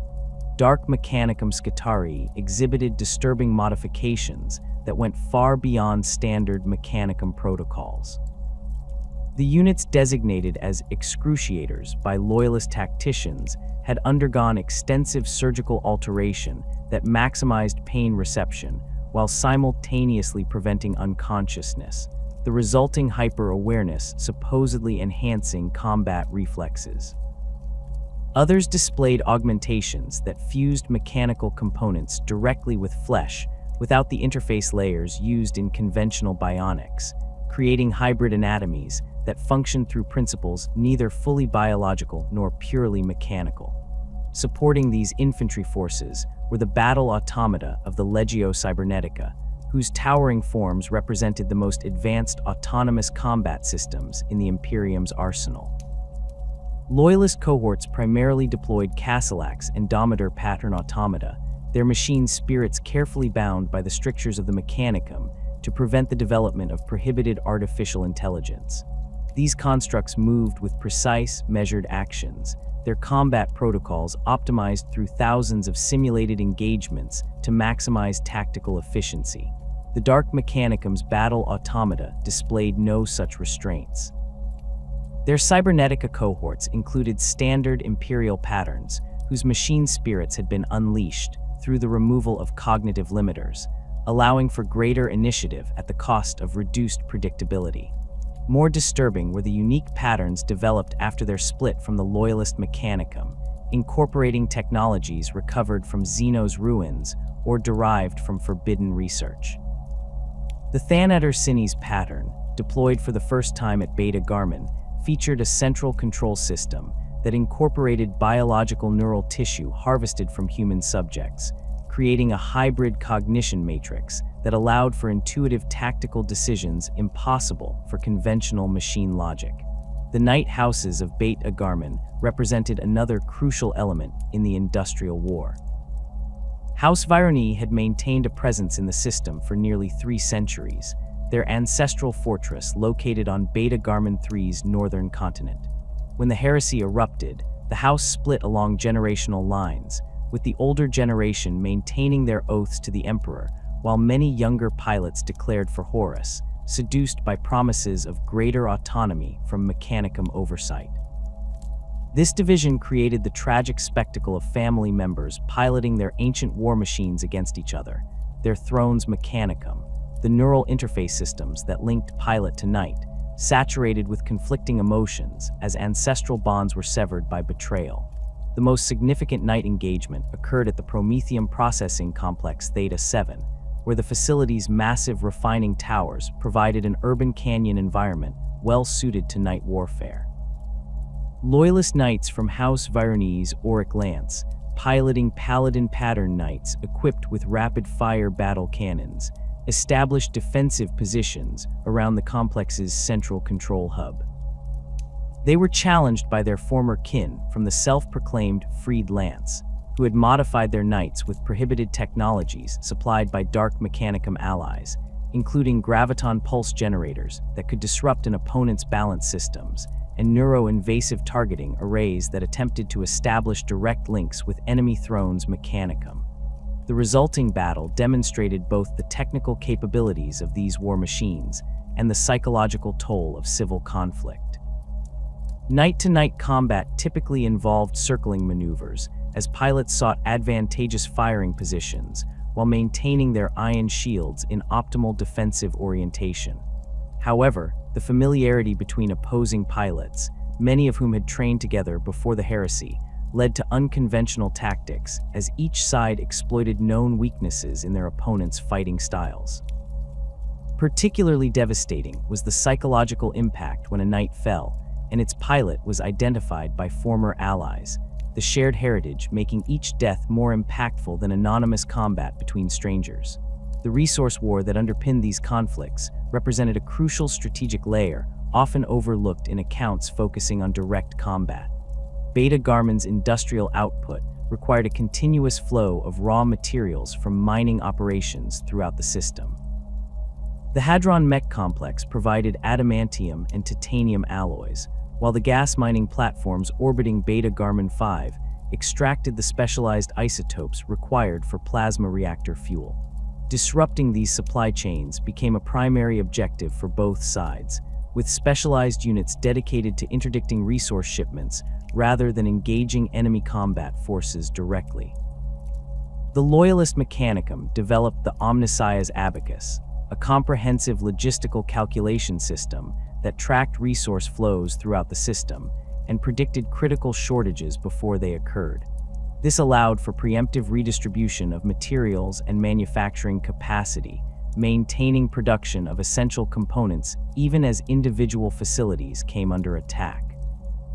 The system proved remarkably effective, enabling Loyalist forces to sustain ammunition production at 78% of theoretical maximum despite losing access to 30% of their raw material sources. The Dark Mechanicum countered with what they termed parasitic production, the establishment of small, concealed manufacturing cells within Loyalist-controlled territories. These cells would tap into existing resource pipelines, siphoning off small percentages of materials that remained below detection thresholds when measured individually, but represented significant quantities in aggregate. These operations were often housed in abandoned maintenance facilities or repurposed civilian structures, their power requirements met by tapping directly into distribution grids through unmetered connections. The scale of industrial production during the Beta-Garmon campaign reached levels that strained the logistical capabilities of both sides. Forge Absolute alone produced 12,000 tons of processed adamantium daily, sufficient to replace the armor plating on 3 Warlord-class Titans. Ammunition production reached similar scales, with the dedicated Ordnance Manufactoria on Beta-Garmon 2's southern continent producing 800 plasma reactor shells per day for Titan-grade weapons, each shell representing enough destructive potential to level a city block. Maintaining this production volume required unprecedented coordination between manufacturing facilities, resource extraction operations, and transportation networks. The Loyalist Mechanicum established a centralized logistics command designated Calculation Node Primus, housed in a bunker complex 300 meters beneath Forge Absolute's main assembly hall. Here, a conclave of senior logisticians monitored production schedules and resource allocation in real time, making continuous adjustments to maximize efficiency while adapting to battlefield developments. The node's computational arrays processed approximately 12 million separate production variables simultaneously, optimizing everything from worker shift rotations to power distribution across manufacturing sectors. The human cost of this industrial war often goes unmentioned in strategic analyses. The manufacturing facilities operated continuously, with worker shifts extended from the standard 12 hours to 18 or even 20 hours as production demands increased. Casualty rates among factory workers reached alarming levels as safety protocols were subordinated to production quotas, with accidents claiming nearly as many lives as enemy action. On Beta-Garmon 2 alone, an estimated 280,000 workers died in industrial accidents during the campaign, their sacrifices considered acceptable losses in the arithmetic of total war. The vast, open expanses of Beta-Garmon 3's Maslin Plains stretched to the horizon like an ocean of golden grain, the carefully cultivated crops now trampled and burned by the passage of war machines. What had once been the breadbasket of the system had transformed into the most concentrated killing field of the entire heresy, a battlefield where hundreds of titans from multiple legions converged in the largest engine war in Imperial history. The engagement that would later be known as the Battle of the Plains of Avarice began when augur arrays detected a massive concentration of traitor titans advancing from the southern continent toward the primary agricultural processing centers. Legio Mortis had deployed nearly their entire operational strength, 87 war engines ranging from nimble warhounds to towering warlords, in a broad phalanx formation that stretched across 40 kilometers of open terrain. Supporting this massive force were elements from Legio Vulcanum and Legio Furians, bringing the total traitor engine count to approximately 140 god machines. The loyalist response was immediate and decisive. Princeps Seniorus Zarha Mansion of Legio Salaria, overall commander of Titan forces on Beta-Garmon 3, ordered a full deployment of all available engines to intercept the traitor advance before it could reach the critical storage silos that contained nearly 60% of the system's food reserves. Within 6 hours, 165 loyalist titans from Legio Salaria, Legio Astorum, and Legio Defensor had established a defensive line along the northern edge of the plains, their massive forms silhouetted against the setting sun as they awaited the enemy's approach. Mansion's command titan, the warlord class Casus Belli, occupied the center of the loyalist line, its distinctive white and gold heraldry marking it as the flagship of the Imperial hunters. The machine's history stretched back to the early days of the Great Crusade, having fought in over 300 engagements without suffering a catastrophic defeat. Its weapons loadout for this battle reflected Mansion's preference for balanced firepower, a bellicosa pattern volcano cannon on the right arm, a plasma annihilator on the left, and carapace-mounted apocalypse missile launchers providing supplementary anti-infantry capability. Tactical data recovered from the Casus Belli's partially intact battle logs reveals Mansion's initial deployment strategy. The Salaria engines formed the center of the Loyalist line, with their more mobile war machines positioned to respond quickly to breakthrough attempts. Legio Astorum's heavier titans anchored the right flank, their long-range firepower intended to engage the enemy at maximum distance as they approached across the open plains. The left flank was held by Legio Defensor, whose defensive specialization made them ideal for protecting the vulnerable approach to the agricultural processing centers. The first shots of the battle were fired at extreme range, with warlord titans from both sides exchanging volcano cannon fire at distances exceeding 15 kilometers. At this range, the weapon's effectiveness was limited by atmospheric distortion and the target's void shields, but the psychological impact was significant, massive energy discharges lighting up the darkening sky like artificial lightning, announcing the beginning of what would become the most devastating engine war of the conflict. As the distance between the opposing forces decreased, more weapon systems came into play. Traitor Reavers from Legio Mortis unleashed synchronized barrages from their Apocalypse missile launchers, filling the air with hundreds of warheads that arced high above the battlefield before raining down on Loyalist positions. The Legio Salaria counters were elegant and precise, coordinated void shield manipulations that created momentary overlaps between adjacent engines, strengthening their defenses at the exact points of impact while minimizing power consumption. The first engine to fall was Ferrum Mori, a Reaver-class Titan from Legio Furians that advanced too aggressively and found itself isolated from supporting units. 3 Warhounds from Legio Salaria, designated Huntress Auxilia, executed what Imperial tactical manuals would later term a triangulation strike, approaching from different vectors to force the Reaver to divide its void shield coverage, then concentrating fire on a single location once a weak point was identified. The killing shot came from the Warhound Swift Prosecution, its turbo laser destructor penetrating the Reaver's compromised shields and striking its plasma reactor, resulting in a catastrophic detonation that illuminated the battlefield for kilometers around. As the battle lines closed to within 5 kilometers, the true scale of the engagement became apparent to all participants. The ground shook continuously under the synchronized footfalls of hundreds of Titans, their void shields creating atmospheric distortions that manifested as rolling waves of translucent energy visible to the naked eye. The noise was beyond deafening, a constant thunder that could be felt through the deck plates of the Titans themselves, causing secondary damage to sensitive equipment and communication systems through sheer acoustic vibration. The central clash occurred when the opposing battle lines met at the geographical feature designated as the Maslin Ridge, a subtle elevation that ran east-west across the plains, providing a minimal height advantage that both sides recognized as tactically significant.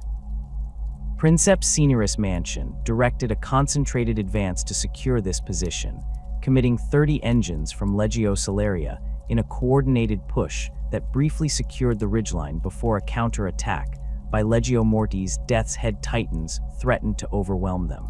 The fighting along the ridge demonstrated the different combat doctrines of the opposing Titan legions. Legio Salaria emphasized mobility and coordinated fire, their engines constantly repositioning to maintain optimal firing solutions while supporting adjacent units. In contrast, Legio Mortis employed what survivors described as momentum warfare, relentless forward pressure with minimal regard for casualties, overwhelming opponents through sheer destructive output rather than tactical finesse. The toll on both sides mounted rapidly as the battle intensified. 12 Titans from various legions lay destroyed along the ridge within the first hour of close-quarters combat, their massive forms creating new terrain features that subsequent waves had to navigate around. The wreckage of Adamant Resolve, a warlord from Legio Astorum, became a key defensive position after its catastrophic fall created a 30-meter-high barrier that blocked a crucial approach vector. Legio Defensor Princeps Hormidas Tannhäuser ordered his command group to concentrate fire on enemy engines attempting to clear this obstruction, effectively turning the fallen Titan into a force multiplier even in death. As night fell across the plains, the battle entered its most chaotic phase. The darkness was constantly broken by weapon discharges, burning wreckage, and the distinctive energy patterns of void shields under sustained attack. Targeting became increasingly difficult as smoke and debris filled the air, forcing Princeps to rely more heavily on Auspex readings than visual confirmation. This environment favored the traitor forces, whose engines had been modified with enhanced sensory suites that performed better in degraded conditions. The most significant turning point came approximately 9 hours into the engagement, when Legio Vulcanum executed a previously concealed flanking maneuver that threatened the entire Loyalist right wing. 15 Titans, primarily Reavers and Warhounds, had used the agricultural irrigation channels to approach undetected, their thermal signatures masked by the steam vents that regulated water temperature for the crop fields. This force struck the exposed flank of the Legio Astorum position, catching several engines, while their void shields were reconfigured for frontal defense. The Loyalist response to this crisis point revealed both the strengths and limitations of their command structure. Princeps Seniorus Mansion immediately recognized the strategic threat and ordered a redeployment of Legio Salaria reserves to counter the flanking force. However, the transmission of these orders suffered from degraded Vox capabilities, resulting in delays that allowed the traitor engines to inflict significant damage before an organized response could be mounted. This phase of the battle claimed some of the most notable engine casualties of the entire campaign. The warlord Radiant Dawn, veteran of over 200 engagements since the Ullener Crusade, fell to concentrated fire from 3 Legio Vulcanum Reavers, its reactor detonation leaving a crater 80 meters wide. The Reaver Implacable Logic from Legio Defensor suffered catastrophic leg actuator failure after sustaining multiple hits from Melta weapons, leaving it immobilized but still fighting until its ammunition reserves were exhausted. Perhaps most significant was the destruction of Magma's Fury, the command engine of Legio Vulcanum's flanking force, eliminated by a precision strike from a Warhound squadron that penetrated the command bridge and killed the Princeps before he could coordinate the next phase of the assault. The central drama of the battle unfolded around the fate of Princeps Senioris Zarha Mansion and her command Titan. As the engagement entered its 12th hour, Casus Belli found itself targeted by a coordinated attack from 5 Legio Mortis engines, led by the infamous warlord Zester's Sword, commanded by Princeps Maximus Horgoth. This concentration of firepower overwhelmed even the formidable void shields of Mansion's machine, leaving it vulnerable to a penetrating hit from a volcano cannon that disabled the primary locomotion systems. Rather than abandon her immobilized engine, Mansion made the fateful decision to continue fighting, transforming Casus Belli into a static firebase that anchored the center of the increasingly fragmented loyalist line. For 3 more hours, the crippled warlord maintained a punishing rate of fire, its weapon systems functioning at capacity even as secondary systems failed around it. The Titan's machine spirit, awakened to unusual clarity by the stress of combat, worked in perfect harmony with its Princeps, anticipating targeting solutions and power distribution requirements without explicit commands. The end came when a traitor Warhound managed to approach from the blind spot created by a destroyed engine nearby, delivering a point-blank Melta cannon strike to Casus Belli's rear armor.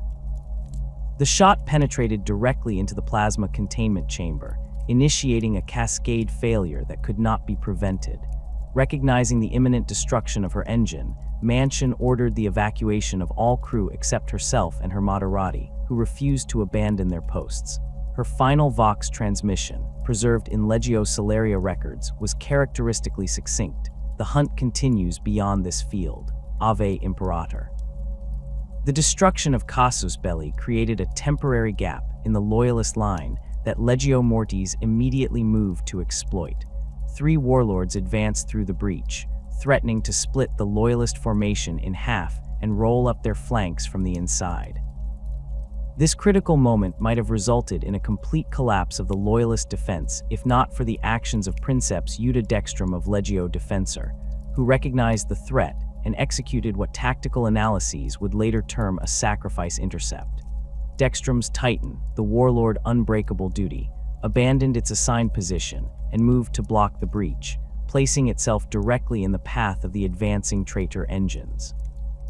Outnumbered 3-1, the loyalist machine had no realistic chance of survival, but Dextrum's objective was time rather than victory.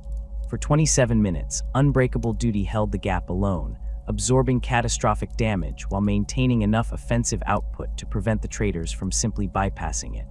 This delay allowed Legio Salaria and Legio Astorum to reorganize their lines and close the vulnerability before it could be fully exploited. By the battle's 18th hour, the open plains had been transformed beyond recognition. Where once golden fields had stretched to the horizon, now a hellscape of burning wreckage and impact craters dominated the landscape. 47 Titans lay destroyed across the battlefield, their massive forms creating a new topography that dictated the movement patterns of the surviving engines. The irrigation channels that had once carried water to nourish crops now ran with coolant fluid, promethium, and other substances leaking from damaged war machines. The environmental impact of the battle extended beyond the immediate battlefield.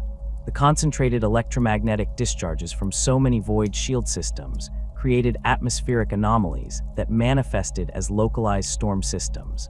with lightning strikes increasing in frequency as the engagement progressed.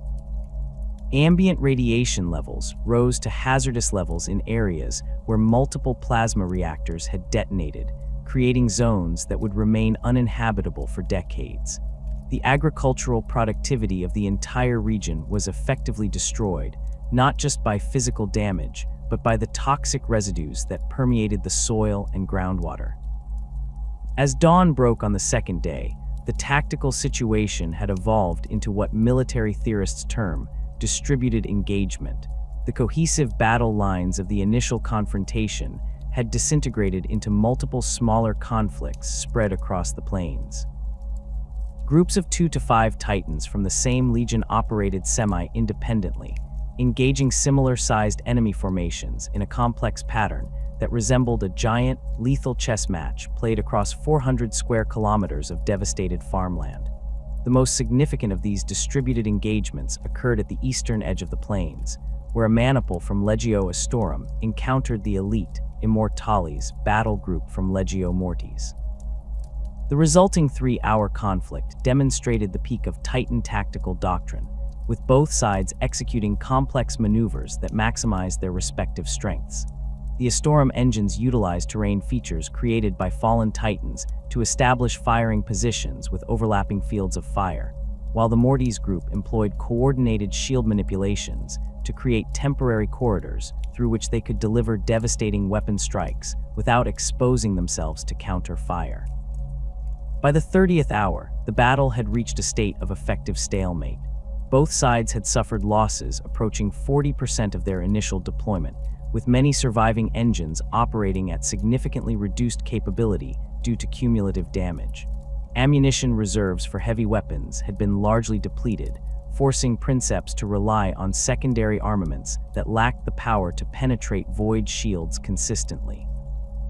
The physical and mental fatigue of crew members became an increasingly significant factor, with reaction times slowing and coordination between engines becoming less precise. The decision to disengage came not from the field commanders, but from higher strategic levels. Intercepted communications indicated that the traitor High Command had ordered a withdrawal to preserve their remaining Titan strength for subsequent phases of the campaign. The Loyalist forces, receiving similar directives from System Command, executed a controlled disengagement, maintaining defensive postures as they gradually increased separation from enemy units. The Battle of the Plains of Avarice concluded with both sides claiming tactical victory while acknowledging the strategic stalemate. The Loyalists had prevented the traitors from reaching the critical agricultural processing centers, preserving the system's food reserves. The traitors had inflicted disproportionate damage on the Loyalist Titan forces, destroying 73 engines while losing 64 of their own, a favorable exchange ratio that would have long-term implications for the campaign's later stages. The battlefield itself remained contested territory, with neither side maintaining a permanent presence among the wreckage. The sheer concentration of destroyed war machines made the area valuable as a potential source of salvage, with recovery teams from both factions conducting high-risk operations to retrieve critical components from fallen engines. These operations often resulted in secondary engagements between recovery forces, adding to the battle's already substantial casualty count. The loss of Princeps Senioris Zarha Mansion represented a significant blow to Loyalist command structure and morale. As one of the most experienced Titan commanders in the theater, her tactical acumen had been a decisive factor in several earlier engagements. Her replacement, Princeps Senioris Hera Vauban, inherited a legio significantly reduced in strength and facing increasing pressure across multiple fronts. Vauban's first directive, the recovery of Casus Belli's command circuit and machine spirit core, demonstrated her understanding of both the practical and symbolic importance of maintaining continuity with her predecessor. For the tech priests assigned to battlefield recovery operations, the Plains of Avarice presented both opportunity and unprecedented technical challenges. The concentration of damaged and destroyed Titans created a unique environment for studying the effects of various weapon systems against void shields and armor plating under actual combat conditions. Mago's explorator Daedalus Vex, leading the primary loyalist recovery team, documented the performance characteristics of 23 distinct weapon configurations, compiling data that would later influence Titan design modifications throughout the remainder of the heresy. The most valuable salvage targets were the machine's spirit cores of fallen engines, particularly those from older Titans whose cognitive matrices had developed distinctive personalities through centuries of operation. These ancient systems often contained unique adaptations and tactical algorithms that could not be replicated in newer production models. The recovery of the machine's spirit from Emperor's Wrath, a warlord dating back to the Unification Wars, became a hotly contested operation that resulted in 3 separate engagements between loyalist and traitor forces, with the precious cognitive array changing hands twice before finally being secured by Mechanicum specialists from Legio Astorum. As recovery operations continued, the battlefield itself evolved into a new kind of terrain feature that would influence subsequent engagements in the sector. The massive wreckage of fallen Titans created defensive positions superior to many purpose-built fortifications, their adamantium frames resistant to all but the heaviest weapons. Smaller combat units, Astartes squads, Scutari maniples, and conventional infantry began utilizing these positions for operations throughout the region, turning the graveyard of god machines into a contested zone where the shadows of fallen giants provided cover for a different scale of warfare. The psychic currents flowing through the Beta-Garmon system intensified as the conflict progressed, creating ripples in the Imperium that could be sensed by sensitive minds across neighboring sectors. What had begun as a conventional military campaign had evolved to include a shadow war fought on a plane beyond physical perception. The deployment of psychically gifted warriors from both loyalist and traitor forces transformed the battlefield in ways that conventional tactical analysis could not fully comprehend. The librarious contingents of the loyalist legions established their primary coordination facility in a specially constructed chamber beneath Dome Saragon on Beta-Garmon 1. The chamber's walls were lined with psycho-reactive crystals harvested from the caverns of Prospero before that world's destruction, their molecular structure capable of amplifying and focusing psychic energy while simultaneously providing protection against warp intrusion.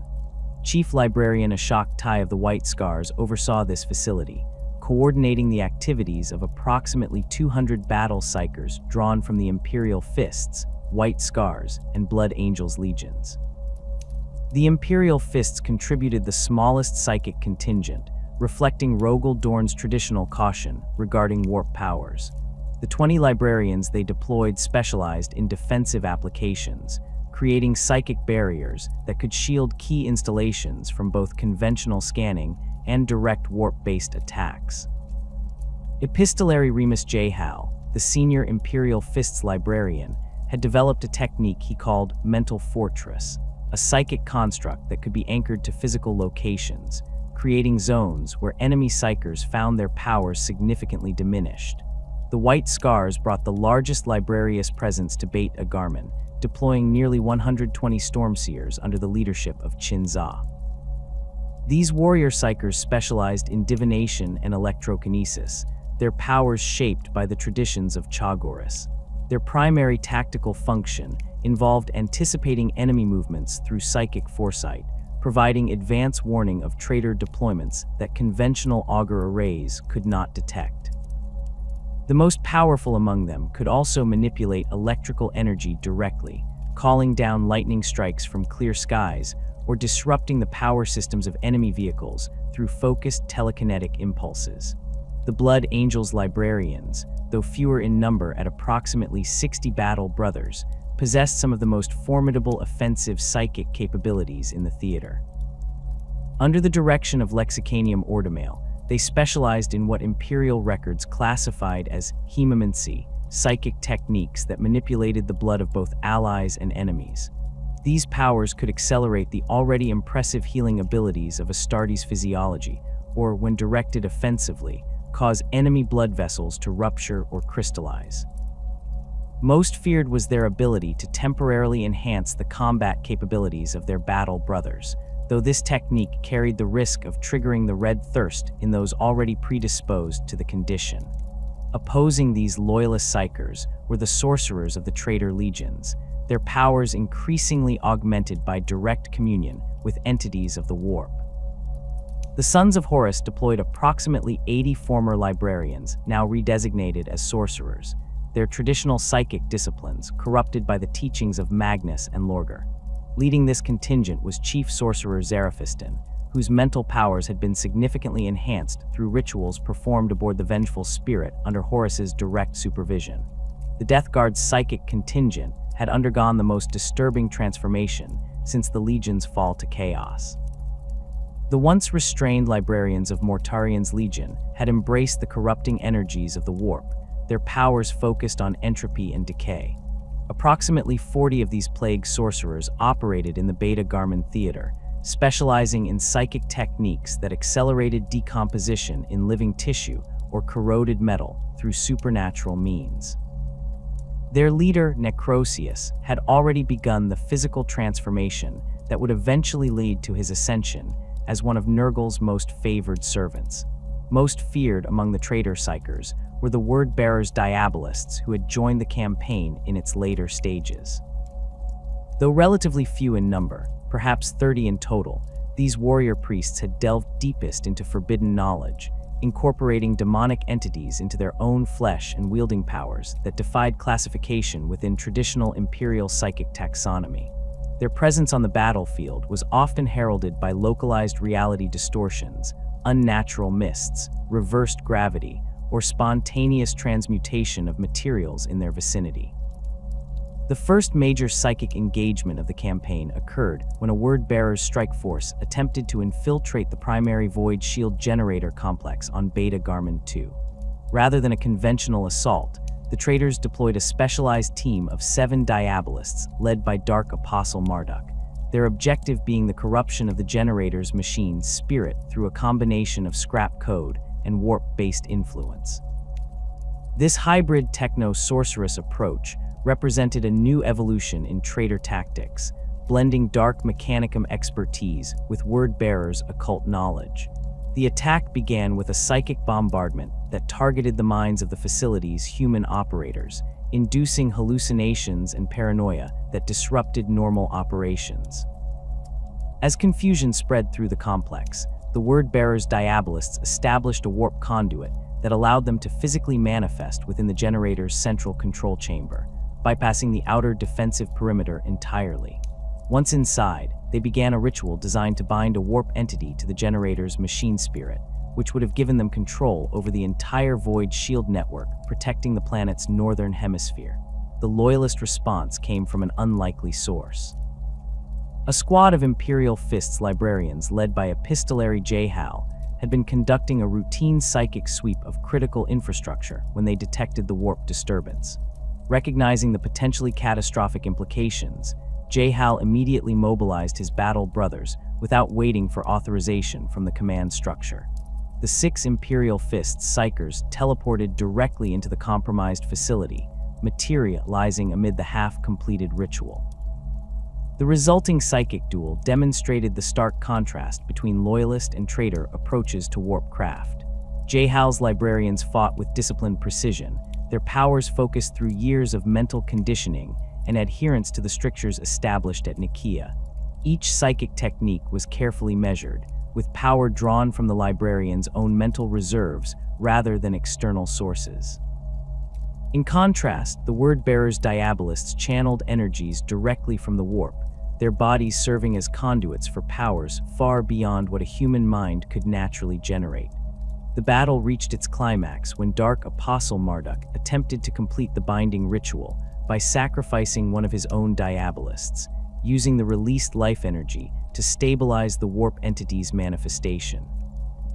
Epistolary J-Hal countered by establishing a telekinetic containment field around the sacrifice, preventing the psychic energy from dispersing as intended.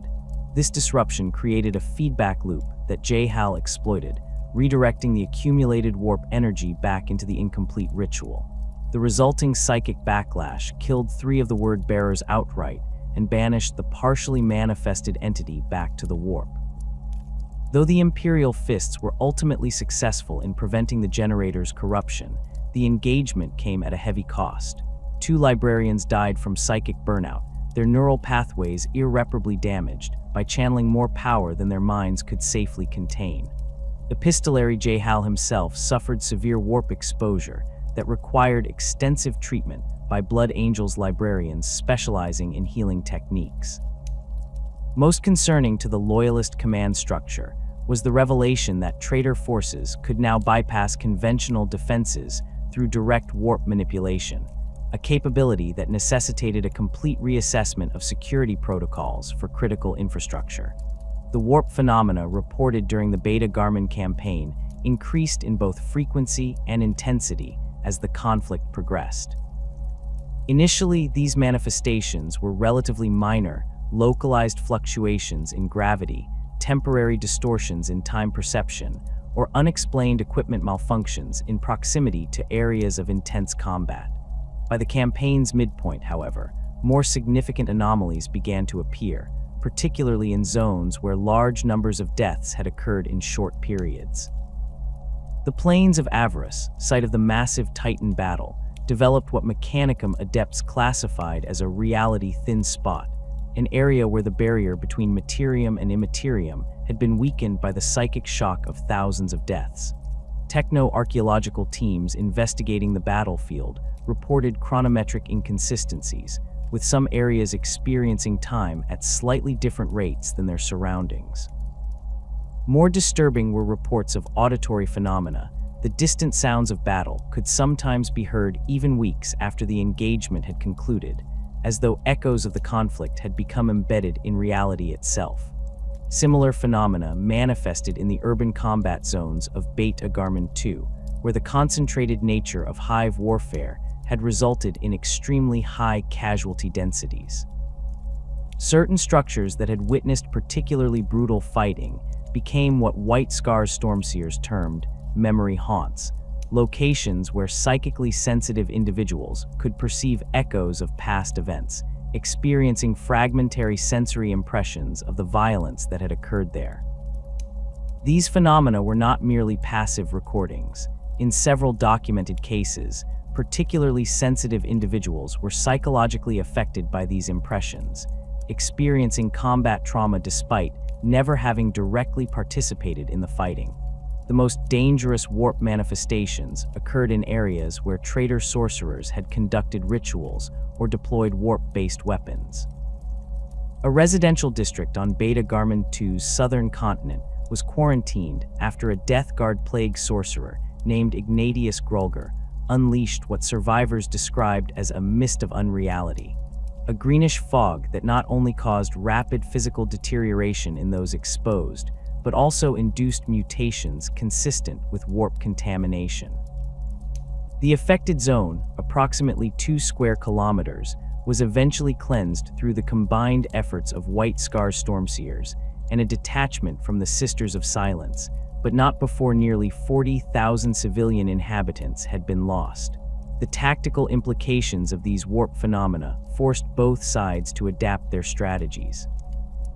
Loyalist commanders implemented what they designated psychic terrain mapping, regular surveys by librarious personnel to identify areas of warp disturbance that might affect conventional operations.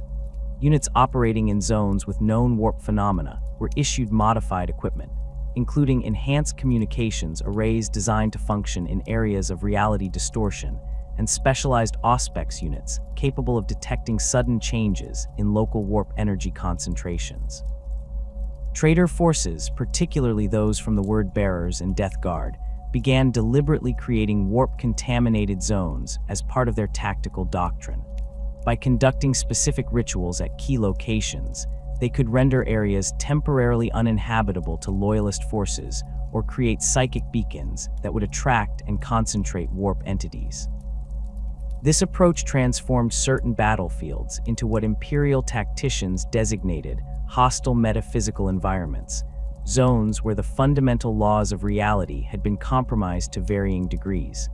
The psychic duels between individual battle psychers represented some of the most dramatic, if least witnessed, engagements of the campaign. Unlike conventional combat, which could be observed and recorded by standard means, these confrontations often occurred on a plane of existence partially removed from physical reality, with only their secondary effects visible to non-psychic observers. The most significant of these duels typically occurred when high-value targets or critical objectives were at stake, with psychers from both sides attempting to eliminate their counterparts before the main battle lines engaged. One such encounter occurred during the defense of Forge Absolute on Beta-Garmon II, when a Sons of Horus strike force attempted to penetrate the facility's outer defenses. Chief Librarian Ashok Tai of the White Scars intercepted a psychic probe from Chief Sorcerer Zaraphiston, who was attempting to map the Forge's defensive layout before the main assault. Rather than simply blocking the probe, Tai engaged the traitor psyker directly, initiating a mental duel that would last for nearly 20 minutes of real time, while spanning what both participants later described as subjective eternities. The confrontation began as a contest of wills, with each psyker attempting to overwhelm the other's mental defenses through direct application of psychic pressure. When this approach proved inconclusive, the battle evolved into a more complex exchange, with both combatants creating elaborate psychic constructs, mental architectures designed to trap or damage their opponent's consciousness. Zaraphiston manifested a labyrinth of shifting corridors that attempted to disorient and isolate portions of Tai's consciousness, while the White Scar countered with a storm of mental lightning that sought to overload the traitor's psychic pathways. The duel reached its climax when Zaraphiston attempted to summon external assistance, opening his mind to draw power directly from the warp. This approach provided an immediate surge in capabilities, but created a vulnerability that Tai exploited. The Loyalist Librarian focused his attack not on Zaraphiston himself, but on the connection the traitor had established with the warp, using techniques developed by the White Scars to disrupt and sever such links. The resulting psychic backlash left Zaraphiston temporarily incapacitated and forced the traitors to abort their planned assault on the Forge. To conventional observers, this entire exchange manifested only as two Astartes standing motionless approximately 100 meters apart, surrounded by fluctuating auras of psychic energy. The only indication of the battle's intensity came at its conclusion, when the backlash of severed warp energy created a visible shockwave that shattered ceramite and glass within a 20-meter radius of Zaraphiston's position. Both psychers suffered physical effects from the prolonged mental exertion. Tai experienced minor neural hemorrhaging that required medical attention, while Zaraphiston's armor recorded critical increases in internal body temperature that caused second-degree burns across much of his body.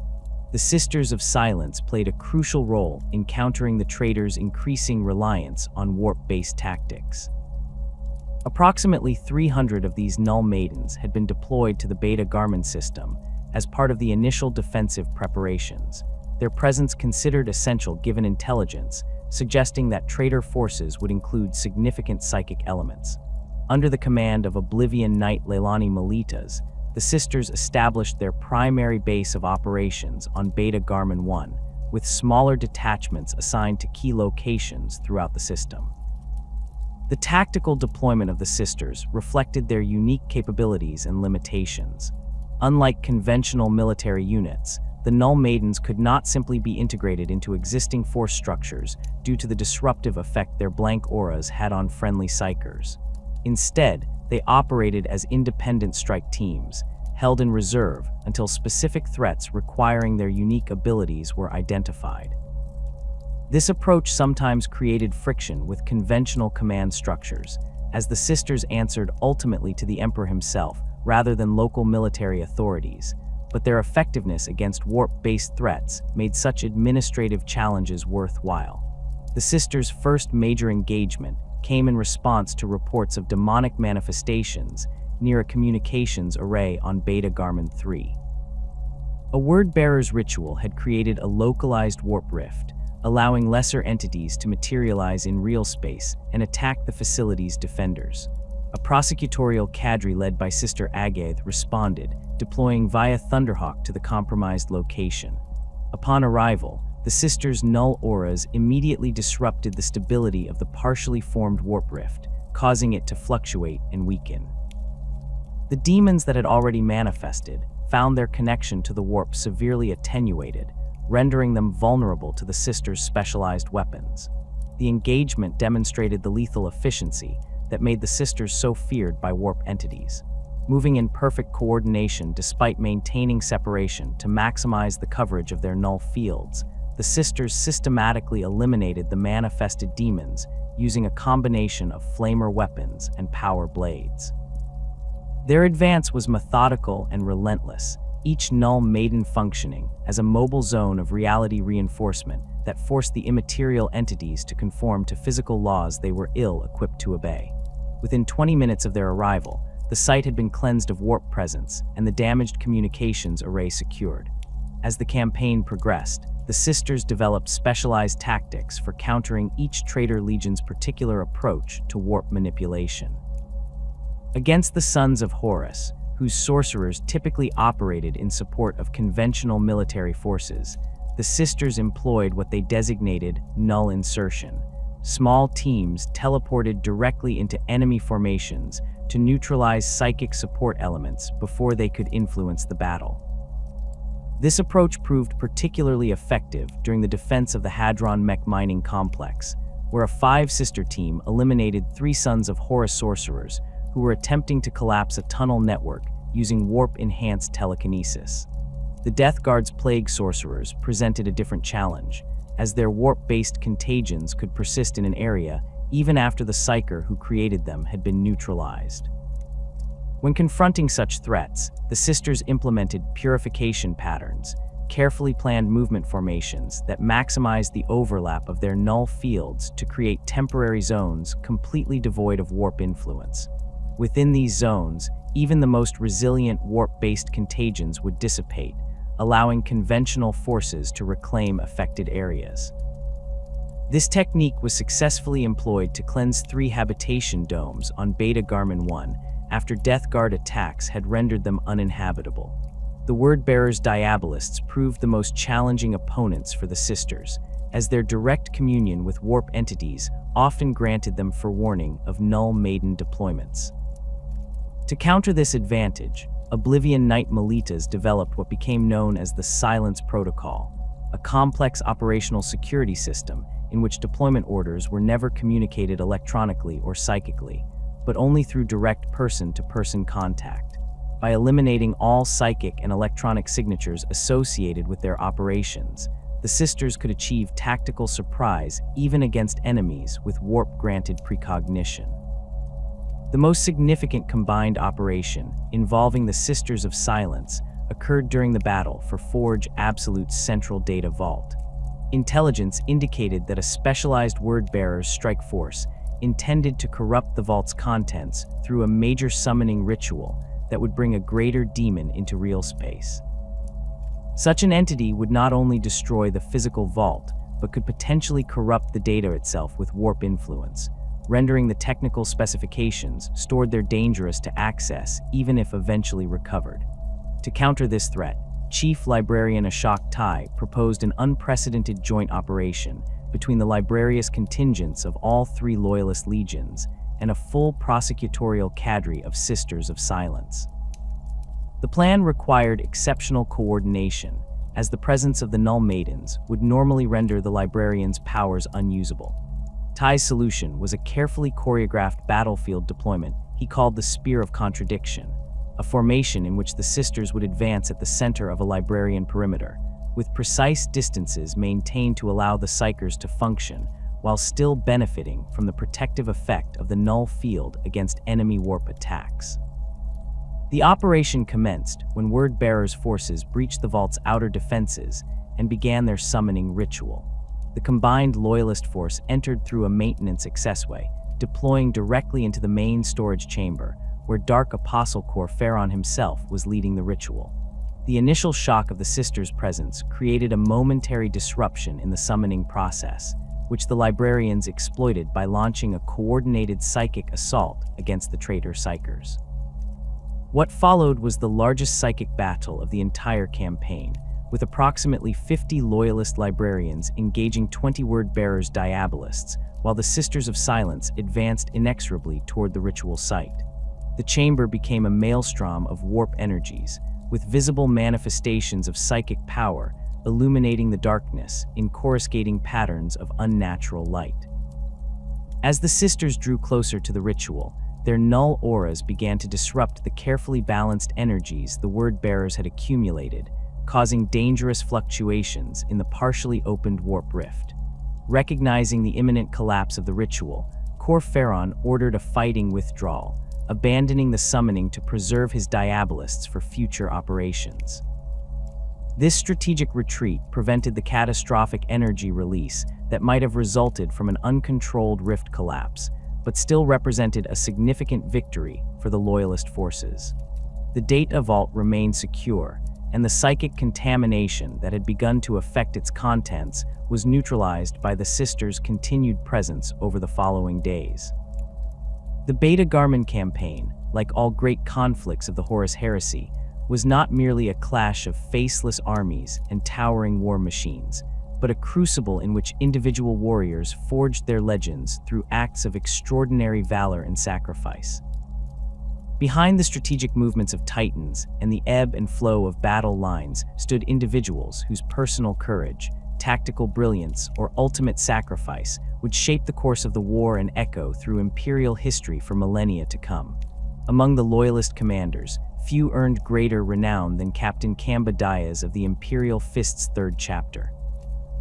Before Beta-Garmon, Diaz had already established himself as one of Rogel Dorn's most dependable officers, but it was his defense of the Ulmer district on Beta-Garmon II that elevated him to legendary status. When Death Guard forces breached the district's outer perimeter, threatening to capture a critical munitions depot that supplied the entire northern continent, Diaz personally led a counterattack with just 3 tactical squads. The physical appearance of Kamba Diaz embodied the Imperial Fist's unyielding nature.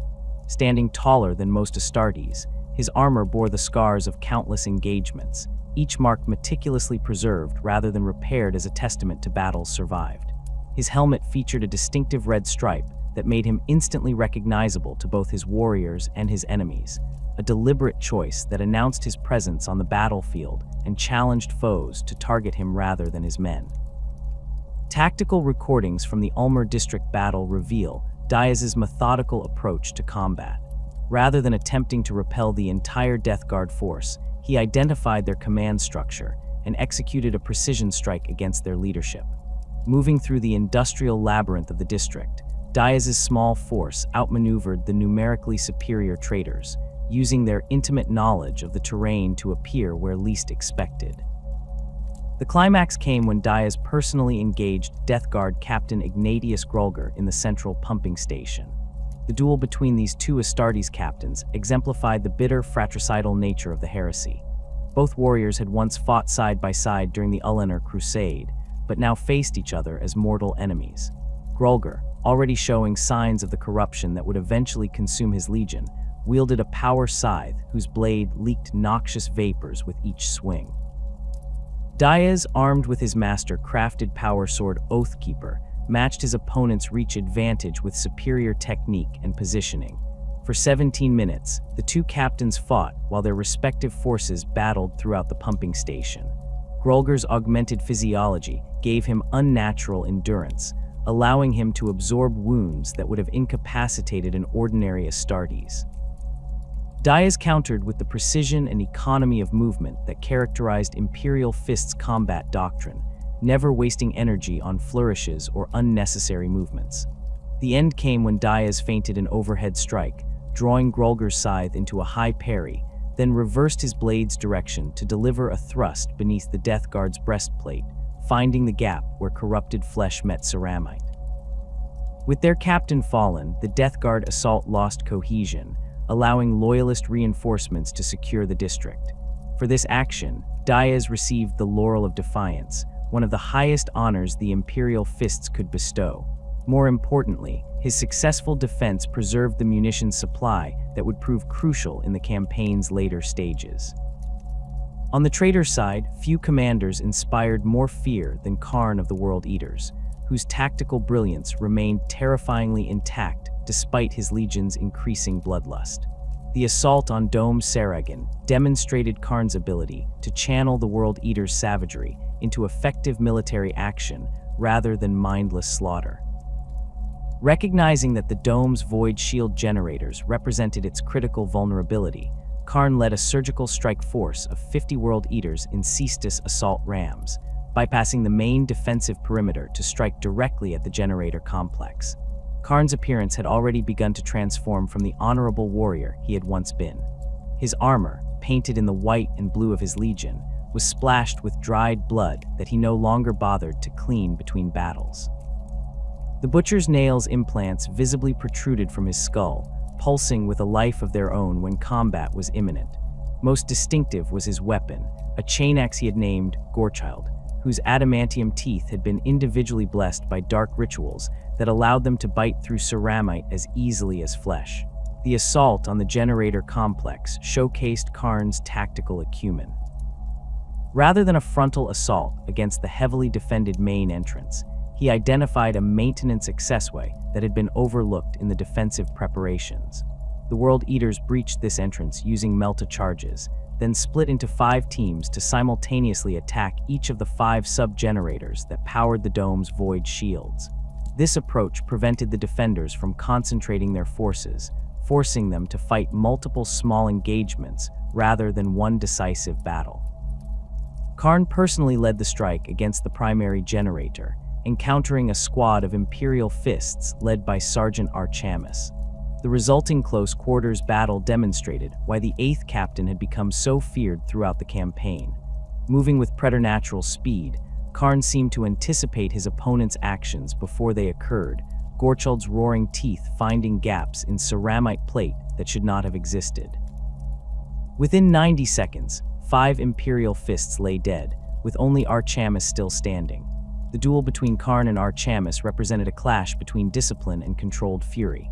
The Imperial fist fought with textbook precision, his bolt pistol and combat blade employed in the exact patterns taught by Legion training protocols. Karn's style was more fluid and unpredictable, his movements guided by the butcher's nails' constant hunger for violence rather than formal combat doctrine. For a brief moment, Archamus gained the advantage when he landed a perfect strike that penetrated Karn's shoulder guard, but the World Eater seemed not to notice the wound, continuing his attack without hesitation. The end came when Archamus attempted to disengage long enough to throw a cracked grenade at the generator housing.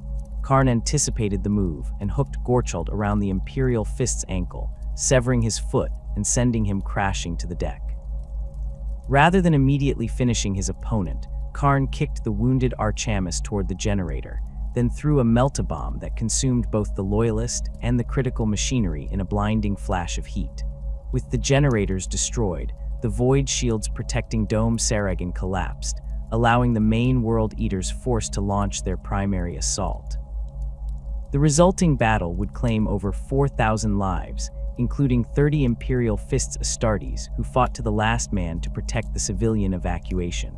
For his role in breaching the dome's defenses, Karn received personal commendation from Horus himself, further cementing his status as one of the Warmaster's most valuable officers. Not all heroes of Beta-Garmon were Astartes or high-ranking officers. Among the Imperial Army forces, Colonel Regina Castine of the 597th Valhallan Ice Warriors exemplified the courage of ordinary humans caught in the maelstrom of demigods' warfare.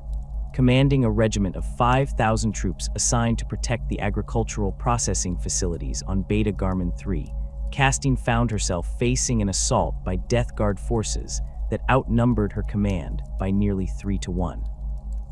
Castine cut a distinctive figure among the Imperial Army officers at Beta-Garmon. Of average height and build, she nevertheless projected an aura of absolute authority that commanded instant respect from both her subordinates and the Astartes commanders with whom she coordinated. Her uniform bore the practical modifications of a frontline officer, with additional ammunition pouches and a power pack for her master-crafted plasma pistol. Most notable was the scar that ran from her left temple to her jaw, a souvenir from an orc cleaver during the Celtic suppression that had nearly claimed her life. When Vox communications with neighboring units were severed by Death Guard electronic warfare, Castine found her regiment isolated and surrounded, with no hope of immediate reinforcement. Rather than attempting to hold their entire defensive perimeter, she ordered a fighting withdrawal to processing plant Theta 9, whose reinforced structure offered better defensive positions. The retreat was conducted with remarkable discipline, with rear guard units laying minefields and booby traps that slowed the Death Guard advance and inflicted disproportionate casualties. Once consolidated at Theta 9, Castine organized her forces into a layered defense that maximized the effectiveness of her limited heavy weapons. Autocannon teams were positioned on the upper gantries, with overlapping fields of fire covering the main approaches. Mortar squads occupied the central courtyard, where they could provide indirect fire support to any threatened sector. Most of her infantry were deployed in small, mobile teams that could rapidly reinforce any breach in the perimeter, rather than being tied to static positions. The Death Guard assault began with a chemical bombardment that saturated the area surrounding the processing plant with toxic compounds designed to weaken resistance before their infantry advanced. Castine had anticipated this tactic and ordered all personnel to don rebreathers before the attack commenced. When the Death Guard advanced, expecting to find defenders incapacitated by their chemical weapons, they instead walked into carefully prepared killing zones where concentrated Law's fire and autocannon bursts decimated their front ranks. For 26 hours, the 597th held Theta 9 against continuous Death Guard attacks. Ammunition ran low, casualties mounted, and sections of the perimeter had to be abandoned as defender numbers dwindled. Throughout the battle, Castine remained at the front, moving from position to shore up wavering units or direct fire against breakthrough attempts. When a Death Guard Terminator squad finally breached the main entrance, Castine personally led the counterattack, her plasma pistol claiming 3 traitor Astartes despite the overwhelming odds. Relief finally arrived in the form of White Scar's fast attack units that broke through the Death Guard lines from the north. By this point, the 597th had been reduced to fewer than 800 combat-effective troops, with Castine herself wounded in 3 places but still directing the defense. The processing plant had suffered significant damage but remained operational, and most importantly, the Death Guard had been denied their objective while suffering losses that forced them to abandon the offensive in that sector. For her leadership during the defense of Theta 9, Colonel Castine received the Star of Terra, one of the highest honors available to Imperial Army officers. More telling was the respect she earned from the White Scars, who rarely acknowledged the contributions of non-Astartes forces. Stormseer Chinza personally visited her field hospital to present her with a Chagorian war knife, a gesture of profound respect in White Scars culture. The campaign for Beta-Garmon witnessed numerous last stands and sacrificial actions that altered the course of individual battles and sometimes the wider conflict. None was more pivotal than the defense of Forge Absolute's plasma reactor complex by a demi-company of Blood Angels led by Sergeant Arenos Carline. Intelligence indicated that Sons of Horus saboteurs had infiltrated the complex with the intention of causing a catastrophic overload that would not only destroy the forge, but contaminate the surrounding region with radiation, rendering it uninhabitable. Carline's force of 50 Blood Angels was dispatched to secure the reactor, while Mechanicum specialists worked to identify and neutralize the sabotage devices. They arrived to find the complex already under attack by a Sons of Horus strike team led by Lieutenant Lidus, one of Ezekiel Abaddon's most trusted officers.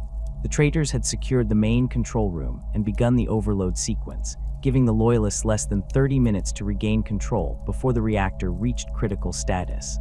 The Blood Angel's sergeant was a veteran of over 2 centuries of warfare, his scarred face bearing witness to countless battles across the galaxy. Unlike many of his legion, Carline had thus far shown remarkable resistance to the Red Thirst, maintaining his tactical acumen even in the most desperate combat situations. His armor was adorned with purity seals and campaign badges from dozens of compliances, while his weapon of choice, a master-crafted power spear, reflected his preference for precision over brute force. Recognizing that time was their most critical factor, Carlin divided his force into 3 elements. The largest group would launch a frontal assault on the control room to draw the traitors' attention. A second team would infiltrate through the maintenance ducts to approach from an unexpected angle. Carlin himself would lead a small strike force of his best warriors in a direct attack on Lidus, reasoning that eliminating the traitor commander would throw their forces into disarray. The assault began with a precision drop pod insertion through the reactor complex's main ventilation shaft, a maneuver that required split-second timing to avoid the superheated exhaust cycles. This approach caught the Sons of Horus by surprise, with the first wave of Blood Angels securing a foothold before the traitors could organize an effective response. As the main force engaged the bulk of the Sons of Horus defenders, Carlin's strike team circled around through secondary corridors, approaching the control room from the theoretically secure rear entrance. The confrontation between Carlin and Lidus took place in the reactor's primary diagnostic chamber, a circular room dominated by hololithic displays showing the increasingly critical status of the plasma containment systems. The Sons of Horus Lieutenant was a formidable opponent, his cataphracti Terminator armor making him nearly impervious to standard weapons fire. Carlin, wearing standard Mk4 plate, compensated for this disadvantage with superior mobility, using the chamber's monitoring stations as cover while looking for vulnerabilities in his opponent's defenses. The duel lasted less than 3 minutes, but demonstrated the highest level of Astartes' combat skill. Lidus relied on the overwhelming firepower of his Combi bolter and the crushing force of his power fist, attempting to either gun down Carlin at range or end the fight with a single devastating blow. The Blood Angel responded with a fluid fighting style that kept him constantly moving, his power spear striking at joints and vision slits in the Terminator plate. Neither warrior spoke during the engagement, their focus entirely on the lethal dance that would determine the reactor's fate. The decisive moment came when Lidus's power fist became momentarily embedded in a control console that Carlin had deliberately positioned between them. In the split second it took the traitor to wrench his weapon free, Carlin thrust his spear through the small gap between the Terminator's breastplate and gorget, the energized tip penetrating the fusion generator that powered the massive armor. The resulting energy discharge killed Lidus instantly and overloaded his armor systems, leaving him frozen in his final position like a macabre statue. With the traitor commander eliminated, Carlin led his warriors to the control room, where the main Blood Angel's force had been gradually losing ground against the entrenched Sons of Horus. Their arrival tipped the balance, allowing the loyalists to secure the chamber with just over 4 minutes remaining before catastrophic overload. Mechanicum tech priests immediately began the shutdown sequence, but quickly discovered that the sabotage was more sophisticated than initially believed. The traitors had physically damaged the emergency cooling systems, meaning the reactor would still reach critical temperature even with power reduced. Faced with this dire situation, Carlin made the decision that would earn him posthumous recognition as one of the campaign's greatest heroes. The only way to prevent a meltdown was to manually vent the excess plasma through the emergency release valves, a process that would expose anyone in the venting chamber to lethal radiation and heat. Without hesitation, Carlin assigned his warriors to defensive positions and entered the chamber himself, knowing that even an Astartes' physiology could not survive the conditions he would face. For the next 3 minutes, those outside the chamber could only monitor Carlin's life signs through his armor's telemetry as he manually opened each of the 12 release valves. The temperature inside the chamber quickly rose to levels that began to damage his armor's integrity, while radiation levels exceeded the measuring capacity of the monitoring equipment. Nevertheless, the Blood Angel methodically completed his task, his movements becoming increasingly labored as his armor systems failed, and his enhanced physiology began to succumb to the extreme conditions. The final valve was opened, with just 22 seconds remaining before the projected meltdown point. Carlin's life signs flatlined moments later, his sacrifice having saved not only his battle brothers, but the thousands of Mechanicum personnel and Imperial army troops stationed at Forge Absolute. The reactor complex itself sustained significant damage, but remained operational, continuing to produce the weapons and ammunition that the loyalist forces desperately needed. In recognition of his sacrifice, Sergeant Carline was posthumously awarded the Laurels Hereticus, one of the highest honors the Imperium could bestow upon those who gave their lives in its defense. More significantly, his name was inscribed in the Blood Angels Book of Heroes on Baal, ensuring that his example would inspire future generations of the 9th Legion for millennia to come. The decision to withdraw from Beta-Garmon was not made in a moment of crisis or panic, but through the cold calculus of strategic necessity that characterized Rogel Dorn's approach to warfare. By the campaign's 6th month, the Praetorian had assembled sufficient intelligence to reach a conclusion that many of his commanders found difficult to accept. Beta-Garmon could not be held indefinitely without compromising the defense of Terra itself. Dorn's analysis, transmitted via heavily encrypted astropathic message to Lord Marshal Constantinus Valdor, laid out the strategic rationale with clinical precision. The traitor forces had committed approximately 35% of their total military strength to the Beta-Garmon theater, a concentration that actually presented an opportunity for the broader Imperial defense strategy. Every traitor Astartes, Titan, and warship engaged at Beta-Garmon was one that could not be immediately deployed against Terra.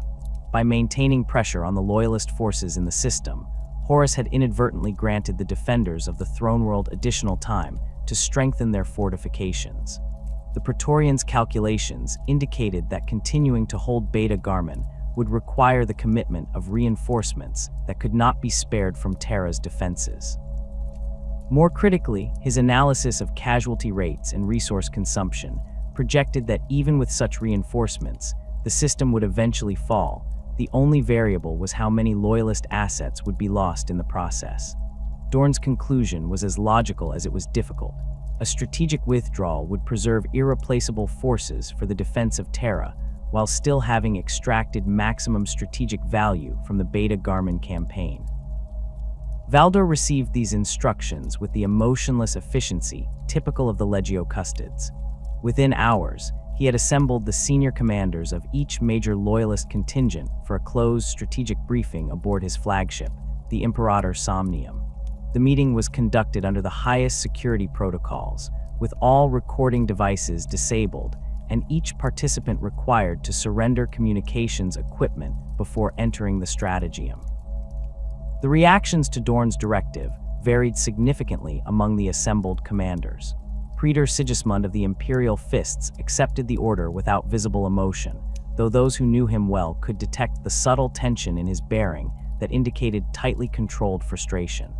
The Templar had committed significant resources to fortifying key positions throughout the system, and abandoning these works ran counter to his instinctive preference for unyielding defense. Stormseer Chinza of the White Scars received the news with greater equanimity, his legion's fluid battle doctrine making them naturally more accepting of strategic repositioning. Indeed, the White Scars had been practicing controlled withdrawals throughout the campaign, their hit and run tactics having already prepared them mentally for the concept of yielding ground when necessary. The most vehement opposition came from Captain Nasir Amit of the Blood Angels, whose aggressive temperament earned him the nickname Flesh Terror among his battle brothers. Amit argued forcefully that withdrawing would squander the sacrifices already made and allow the traitors to claim a significant psychological victory. His objections were not merely emotional but practical. The Blood Angels had committed substantial forces to specific objectives that would be difficult to extract without heavy casualties. Valdor listened to each commander's perspective with the patience developed through centuries of service to the Emperor, then delivered his response with the quiet authority that made even Primarchs consider his counsel. The withdrawal, he explained, was not an admission of defeat, but a phase in a larger strategic plan.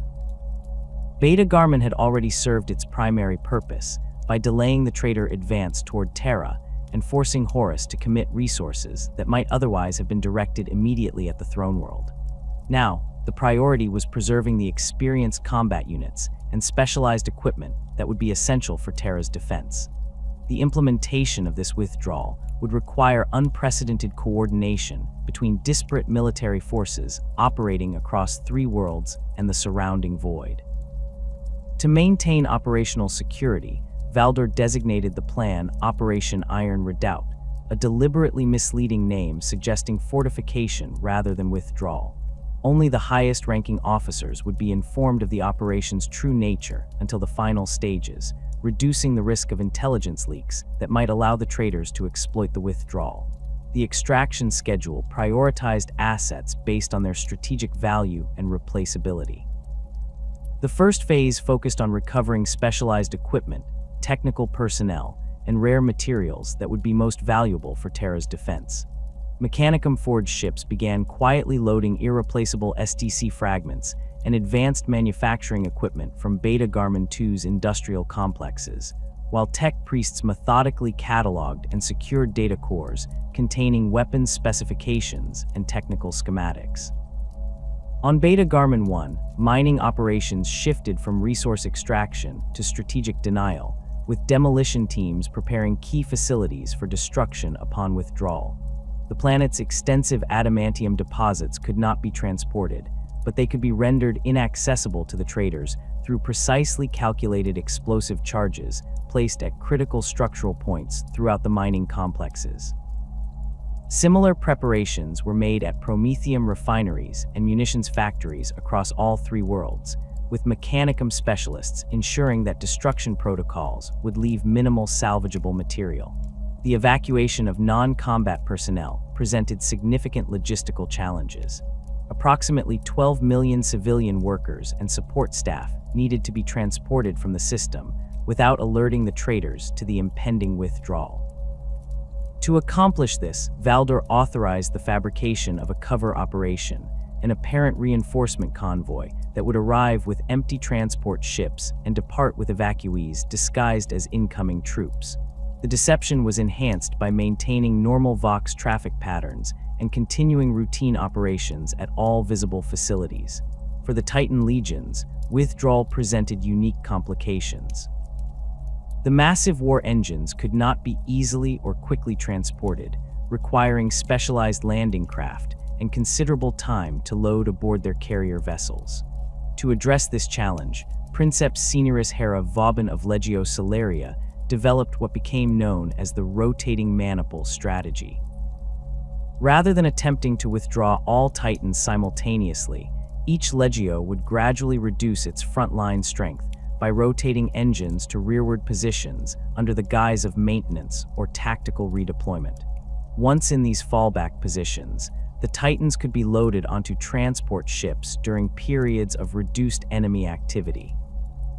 The Imperial Army regiments deployed throughout the system implemented similar phased withdrawals, with units gradually consolidating around key extraction points while maintaining an apparent front-line presence.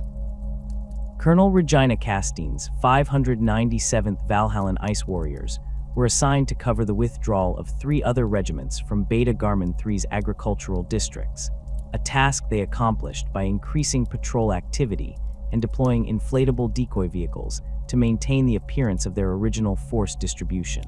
Perhaps the most challenging aspect of the withdrawal involved the Astartes forces, whose presence was closely monitored by traitor intelligence assets.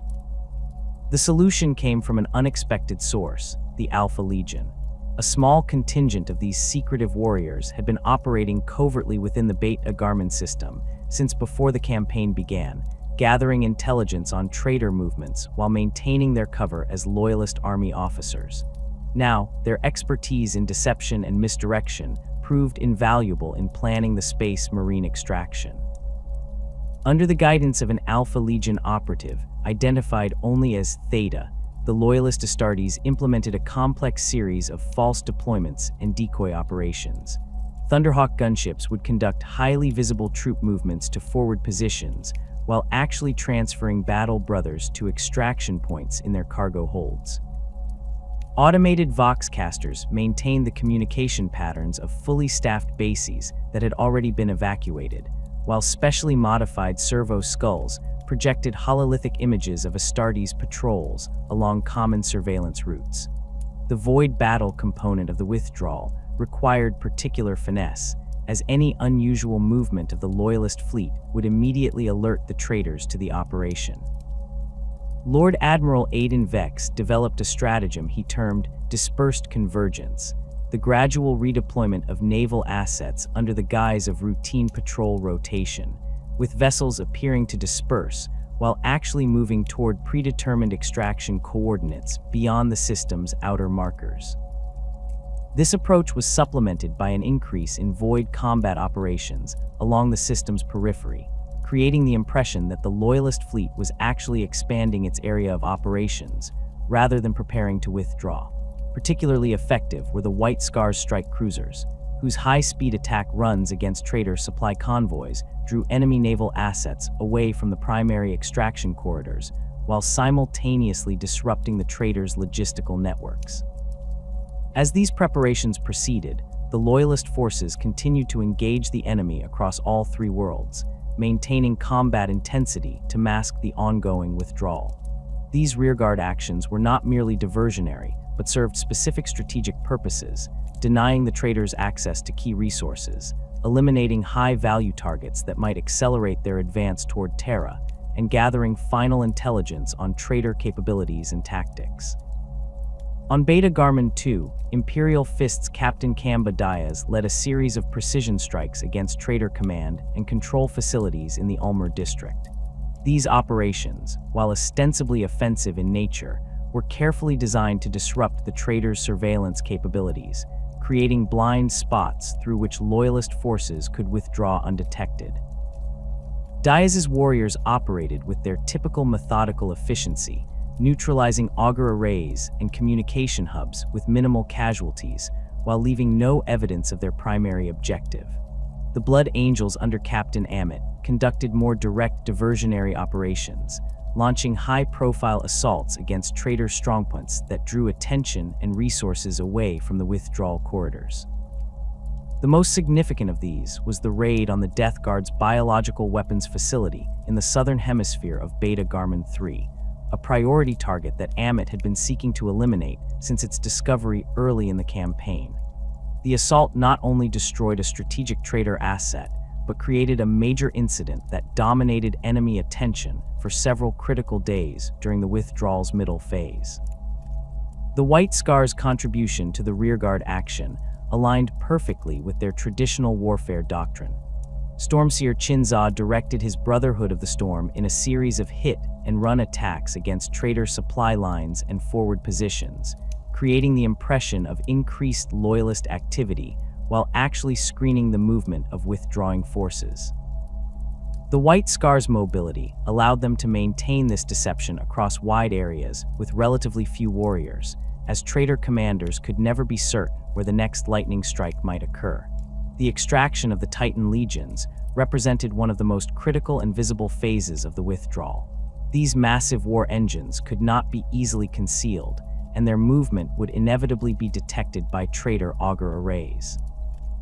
To address this vulnerability, Princeps Seniorus Vauban implemented what the Mechanicum records designated as Operation Trojan Shield, a complex deception involving sacrificial engines and simulated combat operations. Selected Titans, primarily those with battle damage severe enough to require extensive repairs, were designated as anchors that would remain engaged with enemy forces while their compatriots withdrew. These engines, volunteered by their crews rather than assigned, would maintain aggressive combat operations to fix traitor Titans in place, preventing them from detecting or pursuing the withdrawing Loyalist maniples. The anchor Titans were provided with additional ammunition and void shield generators, allowing them to sustain combat operations well beyond normal endurance parameters. The most renowned of these anchor actions was the Last Stand of the Iron Vigil, where 5 warlord Titans from Legio Astorum held the Maslin Ridge against elements of 3 traitor legions for over 30 hours, allowing the remainder of their battle group to reach extraction transports. The warlord Indomitable Logic, commanded by Princeps Majoris Terran Volk, accounted for 7 confirmed traitor engine kills before its reactor was finally breached by concentrated fire from 3 Legio Mortis Titans. Volk's final transmission, "For the Omnissiah and the Emperor, we stand until the last," would later be inscribed on memorial plaques in forged temples across the Imperium. The final phase of the withdrawal focused on the systematic denial of resources that could not be transported. On Beta-Garmon 1, the adamantium mining complexes were rigged with thermal charges placed at key structural points, designed to collapse the main shaft systems and render the deposits inaccessible without years of excavation. Similar preparations were made at promethium refineries, munitions factories, and food processing centers across all three worlds. These demolition operations were coordinated through a precise timetable that balanced two competing objectives: maximizing destruction of strategic assets while maintaining the appearance of normal operations until the last possible moment. The resulting schedule required demolition teams to remain behind after the main withdrawal, placing them at extreme risk of capture or death. Despite this danger, volunteers for these missions exceeded requirements, with many veteran Army engineers and mechanicum adepts viewing this final service as their greatest contribution to the Emperor's cause. The most extensive denial operation targeted the forge complexes of Beta-Garmon 2, where Mechanicum Mago's explorator Friedrich Hieronymus implemented what tech priests designated as the Omnissiah's recursion, a cascading system failure designed to render the manufacturing facilities permanently inoperable. Rather than simple explosive demolition, this approach used the forge's own power distribution networks to channel destructive energy surges through critical systems, melting precision components and corrupting machine spirit matrices beyond any possibility of repair. The effectiveness of these denial operations varied across different facilities. The adamantium mines of Beta-Garmon 1 were successfully collapsed, with geological surveys indicating that nearly 85% of the accessible deposits were rendered inaccessible. The promethium refineries on Beta-Garmon 2 were completely destroyed, with controlled detonations igniting the storage tanks in a conflagration visible from orbit. The agricultural processing centers on Beta-Garmon 3 proved more difficult to neutralize completely, with approximately 30% of the food production capacity remaining potentially salvageable despite the demolition efforts.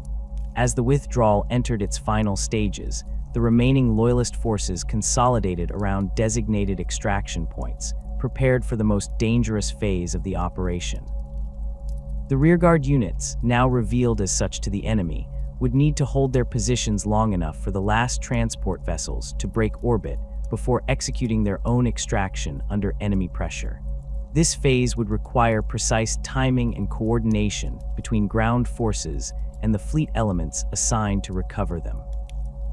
The Imperial Fists provided the backbone of this final defensive line, their doctrine and temperament perfectly suited to the task of holding ground against overwhelming odds. Captain Kamba Diaz personally commanded the rearguard on Beta-Garmon 2, deploying his remaining forces in a series of concentric defensive rings around the primary spaceport. Each ring was designed to be held just long enough to inflict maximum casualties on the attackers before executing a fighting withdrawal to the next position, gradually contracting toward the extraction zone. The White Scars implemented a more mobile approach to their rearguard action, using their remaining jetbike squadrons to conduct harassing attacks that disrupted traitor advance elements without becoming decisively engaged. These strikes targeted enemy command vehicles, communications arrays, and forward observation posts, degrading the traitors' ability to coordinate a coherent pursuit. When traitor forces attempted to bypass these harassment forces to strike directly at the extraction points, they encountered pre-sighted artillery positions and minefields that channeled them into prepared killing zones. The Blood Angels, predictably, adopted the most aggressive rearguard strategy, launching counterattacks that drove advancing traitor forces back from the extraction zones rather than merely delaying them. Captain Amit led these operations personally, his combat prowess inspiring his warriors to feats of valor that would later be recorded in the Legion's chronicles. The Blood Angels' approach, while tactically risky, proved strategically sound, The traitors became so focused on responding to these sudden assaults that they failed to recognize the ongoing extraction operations occurring behind the loyalist lines. Human cost of the withdrawal was substantial but significantly lower than Dorn's initial projections. Approximately 1.2 million Imperial Army troops were successfully evacuated, representing nearly 65% of the total deployed to the system. The remainder were either lost during the campaign or served in the rearguard forces that covered the final extraction. Civilian evacuation achieved similar success rates, with approximately 8 million non-combatants transported to safety aboard converted bulk carriers and supply vessels. The Titan legions suffered more significant proportional losses, with only 182 engines successfully extracted from the system, approximately 45% of the original deployment. These losses were not evenly distributed. Legio Salaria maintained nearly 60% of its strength due to their specialized extraction planning, while Legio Adaris lost all but 8 of their 42 deployed engines, many of them volunteering for anchor operations that allowed other legios to withdraw safely. Astartes' casualties during the withdrawal phase were remarkably low, a testament to the effectiveness of their extraction strategies. The Imperial Fists lost 121 battle brothers, primarily among Camba Diaz's rearguard force. The White Scars suffered 89 casualties, mostly from their jetbike squadrons that remained engaged with traitor forces until the final extraction vessels departed. The Blood Angels reported 103 warriors lost, though post-campaign analysis suggested this figure may have been deliberately understated to conceal the number of battle brothers who succumbed to the Red Thirst during the high-stress extraction operations. The final phase of the withdrawal was marked by a series of decisive space engagements as the Loyalist fleet covered the departure of the last transport vessels. Lord Admiral Vex deployed his remaining capital ships in a spherical defensive formation around the designated extraction corridor, their void shields overlapping to create a protected pathway through which the vulnerable transports could reach the Manville points for warp translation. The traitor fleet, finally recognizing the full scope of the withdrawal, launched a desperate attempt to intercept the departing Loyalist vessels. Ezekiel Abaddon personally directed this operation from the Vengeful Spirit, committing nearly every available ship to the pursuit. The resulting void battle became one of the largest of the entire campaign, with over 200 capital ships engaged across a front spanning millions of kilometers. The Loyalist naval forces executed what fleet tacticians later termed a sacrificial screen maneuver, with designated vessels deliberately exposing themselves to draw enemy fire away from the transport ships. The Grand Cruiser Inviolable Faith, its weapon systems already compromised from earlier engagements, positioned itself directly in the path of a traitor battle group led by the Death Guard vessel Terminus Est. For nearly 3 hours, the Loyalist vessel absorbed punishing fire that would otherwise have targeted the civilian transports, its void shields failing sequentially until the hull itself began to buckle under the bombardment. The ship's commander, Admiral Tiberius Helsing, ordered his crew to evacuation pods only when the last transport had cleared his vessel's protection radius. As the final Loyalist vessels translated into the warp, the traitors found themselves in possession of a devastated system stripped of its most valuable resources and personnel. The forges of Beta-Garmon II, once among the most productive in the sector, lay in ruins, their machine spirits corrupted beyond recovery. The adamantium mines of Beta-Garmon I had been collapsed, requiring years of excavation before they could yield usable ore. The agricultural zones of Beta-Garmon III had been poisoned with chemical agents that would render them unproductive for at least a decade. Rogel Dorn's assessment of the withdrawal, transmitted to the Emperor upon the return of the first extraction vessels to the Sol system, was characteristically direct. Beta-Garmon has served its purpose. The enemy has expended irreplaceable resources for minimal strategic gain, while we have preserved the assets most critical to Terra's defense. The system is lost, but the war continues on terms increasingly favorable to our ultimate objective. The dust of battle had scarcely settled across the scarred landscapes of Beta-Garmon when Imperial strategists began analyzing the campaign's impact on the broader war effort. What had begun as a struggle for a strategically positioned star system had evolved into one of the most consequential confrontations of the Horus heresy, reshaping the capabilities of both sides as they prepared for the final push toward Terra. The battle's repercussions would echo through the millennia that followed, its lessons studied by tacticians and its heroes remembered in the legends of a darkening Imperium. The immediate strategic impact of the Beta-Garmon campaign was most evident in the subsequent Solar War.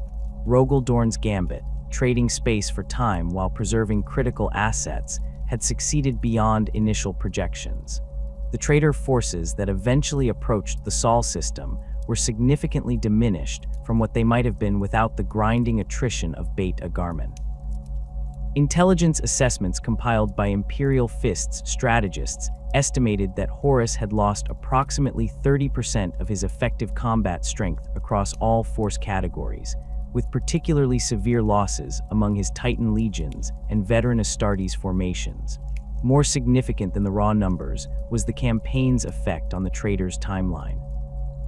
The Warmaster's original strategic plan had called for a swift advance to Terra, following the secure establishment of staging areas in the Istvan and Ultima Segmentum theaters. Beta-Garmon had delayed this advance by nearly 7 months, precious time that Dorn used to transform Terra from an administrative center into the most formidable fortress in human history. Each day of fighting in the Titan Death was another day of construction on the Imperial Palace's defenses, another shipment of supplies secured behind its walls, another regiment of troops trained and positioned. The campaign had also forced Horus to commit reserves that might otherwise have been held back for the final assault on Terra. The 16th Legion had deployed nearly 70% of its total strength to Beta-Garmon at various stages of the campaign, including many of its veteran companies. While the Sons of Horus remained a formidable fighting force, the casualties they sustained, particularly among experienced officers and specialists, created gaps in their command structure that would never be fully addressed before the Siege of Terra began. For the Loyalist forces, the Beta-Garmon withdrawal represented a strategic success purchased at tremendous cost. The Imperial army had lost over 5 million soldiers across the 3 worlds, with hundreds of regiments effectively destroyed as cohesive fighting units. The Titan legions had suffered their most devastating losses since their formation, with over 200 god machines destroyed or abandoned during the campaign. Even the Astartes legions, designed to absorb casualties that would annihilate conventional forces, had been significantly depleted, with the Imperial Fists alone losing over 1,500 battle brothers.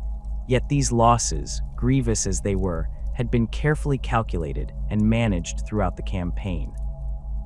Dorn's defensive strategy had prioritized the preservation of key assets over holding territory, ensuring that the most valuable and irreplaceable elements of the Imperial war machine would be available for Terra's defense. The specialized manufacturing equipment extracted from Beta-Garmon's forge complexes would prove crucial in maintaining the Loyalist Titans during the siege, while the technical data recovered from the system's archives contained weapons specifications that would be implemented in the palace's defensive systems. Perhaps most valuable were the veteran commanders who survived Beta-Garmon to apply their hard-won experience to Terra's defense. Officers like Captain Kamba Diaz of the Imperial Fists had evolved from competent leaders into exceptional battlefield commanders through the crucible of the campaign, developing innovative tactics specifically designed to counter traitor strategies. These veterans formed the backbone of the defensive planning for the siege, their first-hand knowledge of traitor capabilities proving invaluable as Dorn positioned his forces to meet the coming storm. The material losses sustained by both sides during the Beta-Garmon campaign reached staggering proportions, even by the standards of the heresy. The 3 habitable worlds had been transformed from productive Imperial centers into devastated wastelands, their infrastructure destroyed by both combat action and deliberate sabotage during the Loyalist withdrawal. Beta-Garmon II, once home to forge complexes that had supplied an entire sector, now featured craters visible from orbit where antimatter charges had eliminated key manufacturing facilities. The adamantium mines of Beta-Garmon 1 lay in ruins, their access shafts collapsed, and processing equipment destroyed beyond any hope of rapid restoration. For the Mechanicum, these material losses represented a significant portion of the Imperium's industrial capacity. The forge complexes of Beta-Garmon had been among the most productive outside Mars itself, with specialized manufacturing capabilities that could not be easily replicated elsewhere. Particularly devastating was the destruction of the Omnissiah's arsenal, whose data vaults had contained STC fragments for several weapon systems that existed nowhere else in the Imperium. While the most critical technical information had been extracted during the withdrawal, countless lesser schematics and production templates were lost forever. The Titan legions suffered losses that would fundamentally alter their operational capabilities for millennia to come. Prior to Beta-Garmon, the Collegia Titanica had maintained sufficient strength to deploy multiple legios to any significant conflict zone.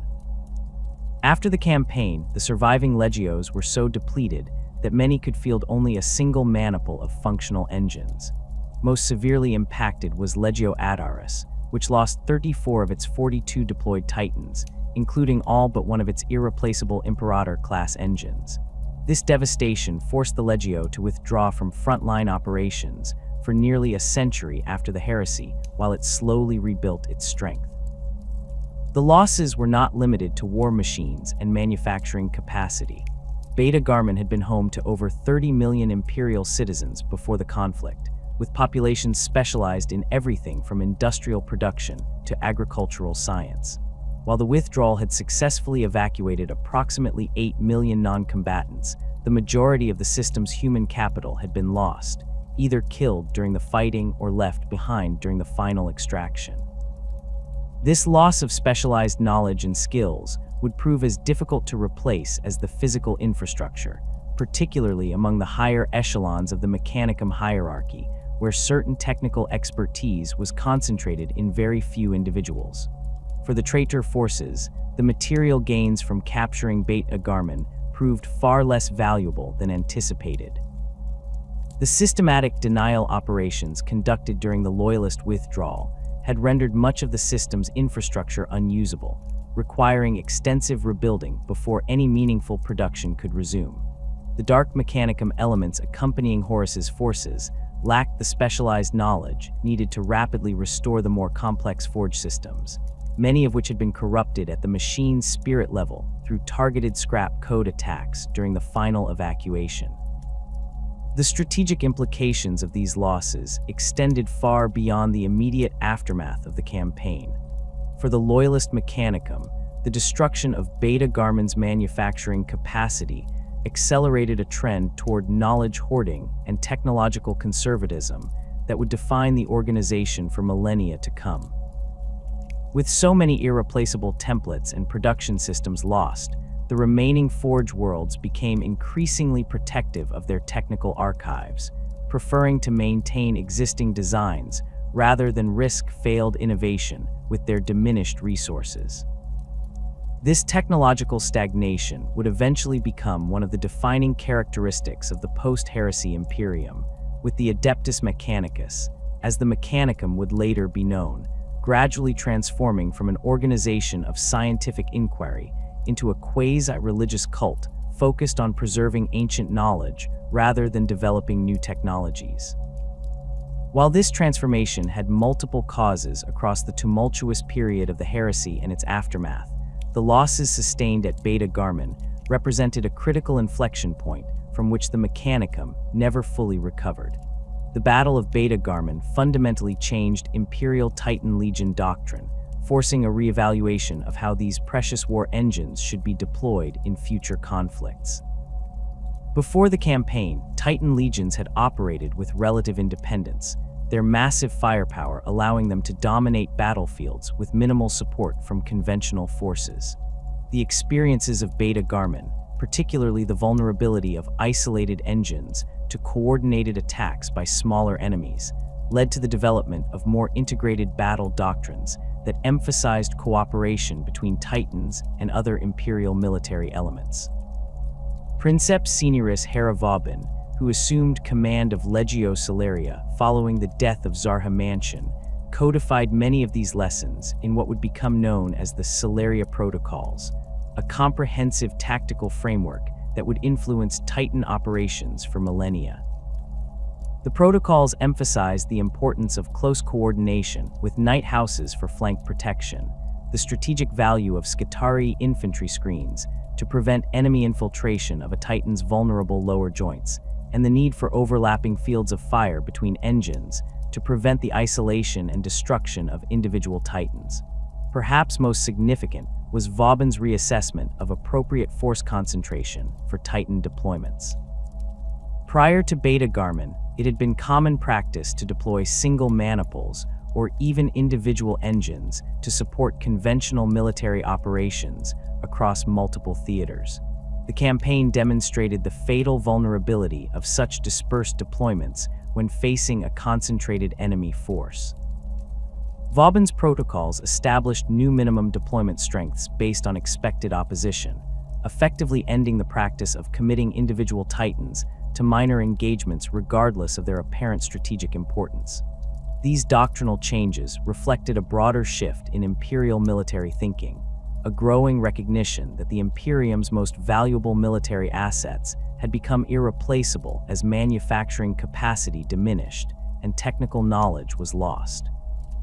What had once been viewed as powerful but ultimately expendable weapons platforms came to be seen as sacred relics, each one representing centuries of accumulated experience and technical refinement that could never be fully replicated. This perspective would eventually evolve into the quasi-religious veneration of Titans that characterized the Collegia Titanica in later millennia. The human cost of Beta-Garmon extended beyond the immediate casualties of the campaign, significant as those were. For the survivors, particularly those who had served in the rearguard actions covering the final withdrawal, the psychological impact of the experience would shape their approach to subsequent conflicts. Imperial Army veterans of Beta-Garmon became known for their grim pragmatism, their recognition that survival often depended on strategic withdrawal rather than last stands, however glorious such actions might appear in propaganda. This perspective sometimes placed them at odds with the post-heresy Imperial military culture, which increasingly emphasized martyrdom and sacrifice as virtues in themselves. Officers who had commanded at Beta-Garmon often found themselves regarded with suspicion by the emerging ecclesiarchy, their rational approach to casualty management interpreted as insufficient zeal for the emperor's cause. Many were quietly removed from command positions in the military reorganization that followed the heresy, their valuable experience lost to an Imperium increasingly dominated by dogma rather than pragmatic military science. For the Astartes legions, Beta-Garmon represented the last major campaign in which multiple loyalist legions operated together at scale before the implementation of the Codex Astartes and the subsequent legion breakup. The cooperation between Imperial Fists, White Scars, and Blood Angels demonstrated both the strengths and weaknesses of the Legion system, the tremendous combat power that could be generated when thousands of Astartes operated in concert, but also the command challenges created by differing doctrines and the independent authority of Legion officers. Guilliman would later cite the command structure at Beta-Garmon as an example of the vulnerabilities inherent in the Legion system, noting that the operational friction between Sigismund and Amit had occasionally compromised battlefield effectiveness despite both officers' undoubted competence. This observation would inform his development of the Codex Astartes, which established clearer command hierarchies and more standardized tactical doctrines across what would become the Space Marine chapters of the post-heresy era. The memory of Beta-Garmon was preserved in various ways across the Imperium that emerged from the ashes of the heresy. On Terra, a significant wing of the Imperial Palace was dedicated as the Beta-Garmon Memorial, housing artifacts recovered from the campaign and listing the names of the Imperial Army regiments that had fought there. The memorial became a traditional pilgrimage site for officers of the Imperial Guard, as the army would later be known, with many regiments maintaining the custom of having newly commissioned officers touch the wall bearing their regiment's battle honors before assuming command. The Titan legions established more specific memorials, with each legio that fought at Beta-Garmon dedicating a shrine to their fallen engines. Within Legio Astorum's fortress on Piscius V, the central courtyard featured the salvaged head of the warlord Titan, Radiant Dawn, mounted on a plinth of black granite, inscribed with the names of its crew and the battles in which it had fought. Similar memorials existed in Legio Solaria's primary base on Tigris, where the command throne of Princeps Cineris Zarha Mansion was preserved as a relic, never to be reused, but maintained in perfect condition as a reminder of her sacrifice. For the Space Marine chapters descended from the legions that fought at Beta-Garmon, the campaign became part of their foundational lore, with stories of particular heroes and battles passed down through generations of battle brothers. The Imperial Fists and their successor chapters commemorated the defense of Forge Absolute as part of their annual Feast of Blades ceremony, with aspiring officers required to study and critique Captain Kamba Diaz's tactical decisions during the campaign. The Blood Angels maintained a special reverence for Sergeant Arenos Carline, with a golden statue of the hero placed in the Hall of Sarcophagi on Baal, surrounded by the stasis-preserved remains of battle brothers who had fallen with him. Beyond these formal memorials, Beta-Garmon lived on in the cultural memory of the Imperium through art, literature, and oral tradition. The campaign became the subject of numerous devotional paintings, with the image of Titans silhouetted against burning skies becoming an iconic representation of the heresy era. Imperial poets composed epic verses about specific engagements, particularly the Last Stand of the Iron Vigil, which became a standard recitation at Mechanicum ceremonies honoring the Omnissiah's servants who had fallen in battle. In the millennia that followed, as the true history of the heresy became increasingly obscured by myth and propaganda, Beta-Garmon retained its place in Imperial consciousness as the epitome of both tremendous sacrifice and strategic necessity. Military academies across the Imperium studied the campaign as a perfect example of defense in depth, with Rogel Dorn's decision to trade space for time held up as a model of strategic thinking that prioritized the Imperium's survival over symbolic victories or territorial pride. For the Adeptus Mechanicus, Beta-Garmon became a cautionary tale about the fragility of knowledge and the devastating consequences of technological loss. The systematic destruction of the system's forge complexes entered Mechanicum lore as the Great Regression, a traumatic event that reinforced the organization's obsession with preserving existing technology rather than risking innovation. Tech priests would invoke the memory of Beta-Garmon when arguing against modifications to standard designs, citing the irreplaceable templates lost during the campaign as evidence for the dangers of deviating from established patterns. As the 41st millennium dawned, nearly 10,000 years after the guns of Beta-Garmon fell silent, the campaign's legacy remained visible in Imperial military doctrine, technological development, and cultural memory. The Collegia Titanica still operated according to principles established in the aftermath of the Titan death, their precious war engines deployed with the caution that came from knowing each loss was effectively permanent. The Imperial Guard maintained battle honors from Beta-Garmon, with regiments tracing their lineage to units that fought there, displaying the campaign badge with particular pride. Perhaps most enduring was the campaign's status as a symbol of sacrifice in service to a greater strategic purpose, a concept that resonated deeply in an Imperium increasingly defined by such sacrifices. In the grim darkness of the far future, where countless lives were expended daily to maintain humanity's tenuous hold on the galaxy, Beta-Garmon stood as a reminder that even defeat could serve victory when guided by clear strategic vision and unwavering resolve. The Titan death had claimed gods and mortals alike, but in doing so, it had purchased the time needed for Terra to prepare for the final confrontation that would determine humanity's fate. The true measure of Beta-Garmon's impact lay not in the worlds lost or the machines destroyed, but in how it shaped the Imperium that emerged from the crucible of the heresy, an Imperium that would face 10,000 years of constant warfare, with the lessons of the Titan death embedded in its military doctrine, technological development, and cultural memory. In this way, the sacrifices made amid the burning Forge worlds and shattered titans of Beta-Garmon continued to serve the Emperor's cause long after those who made them had passed into legend.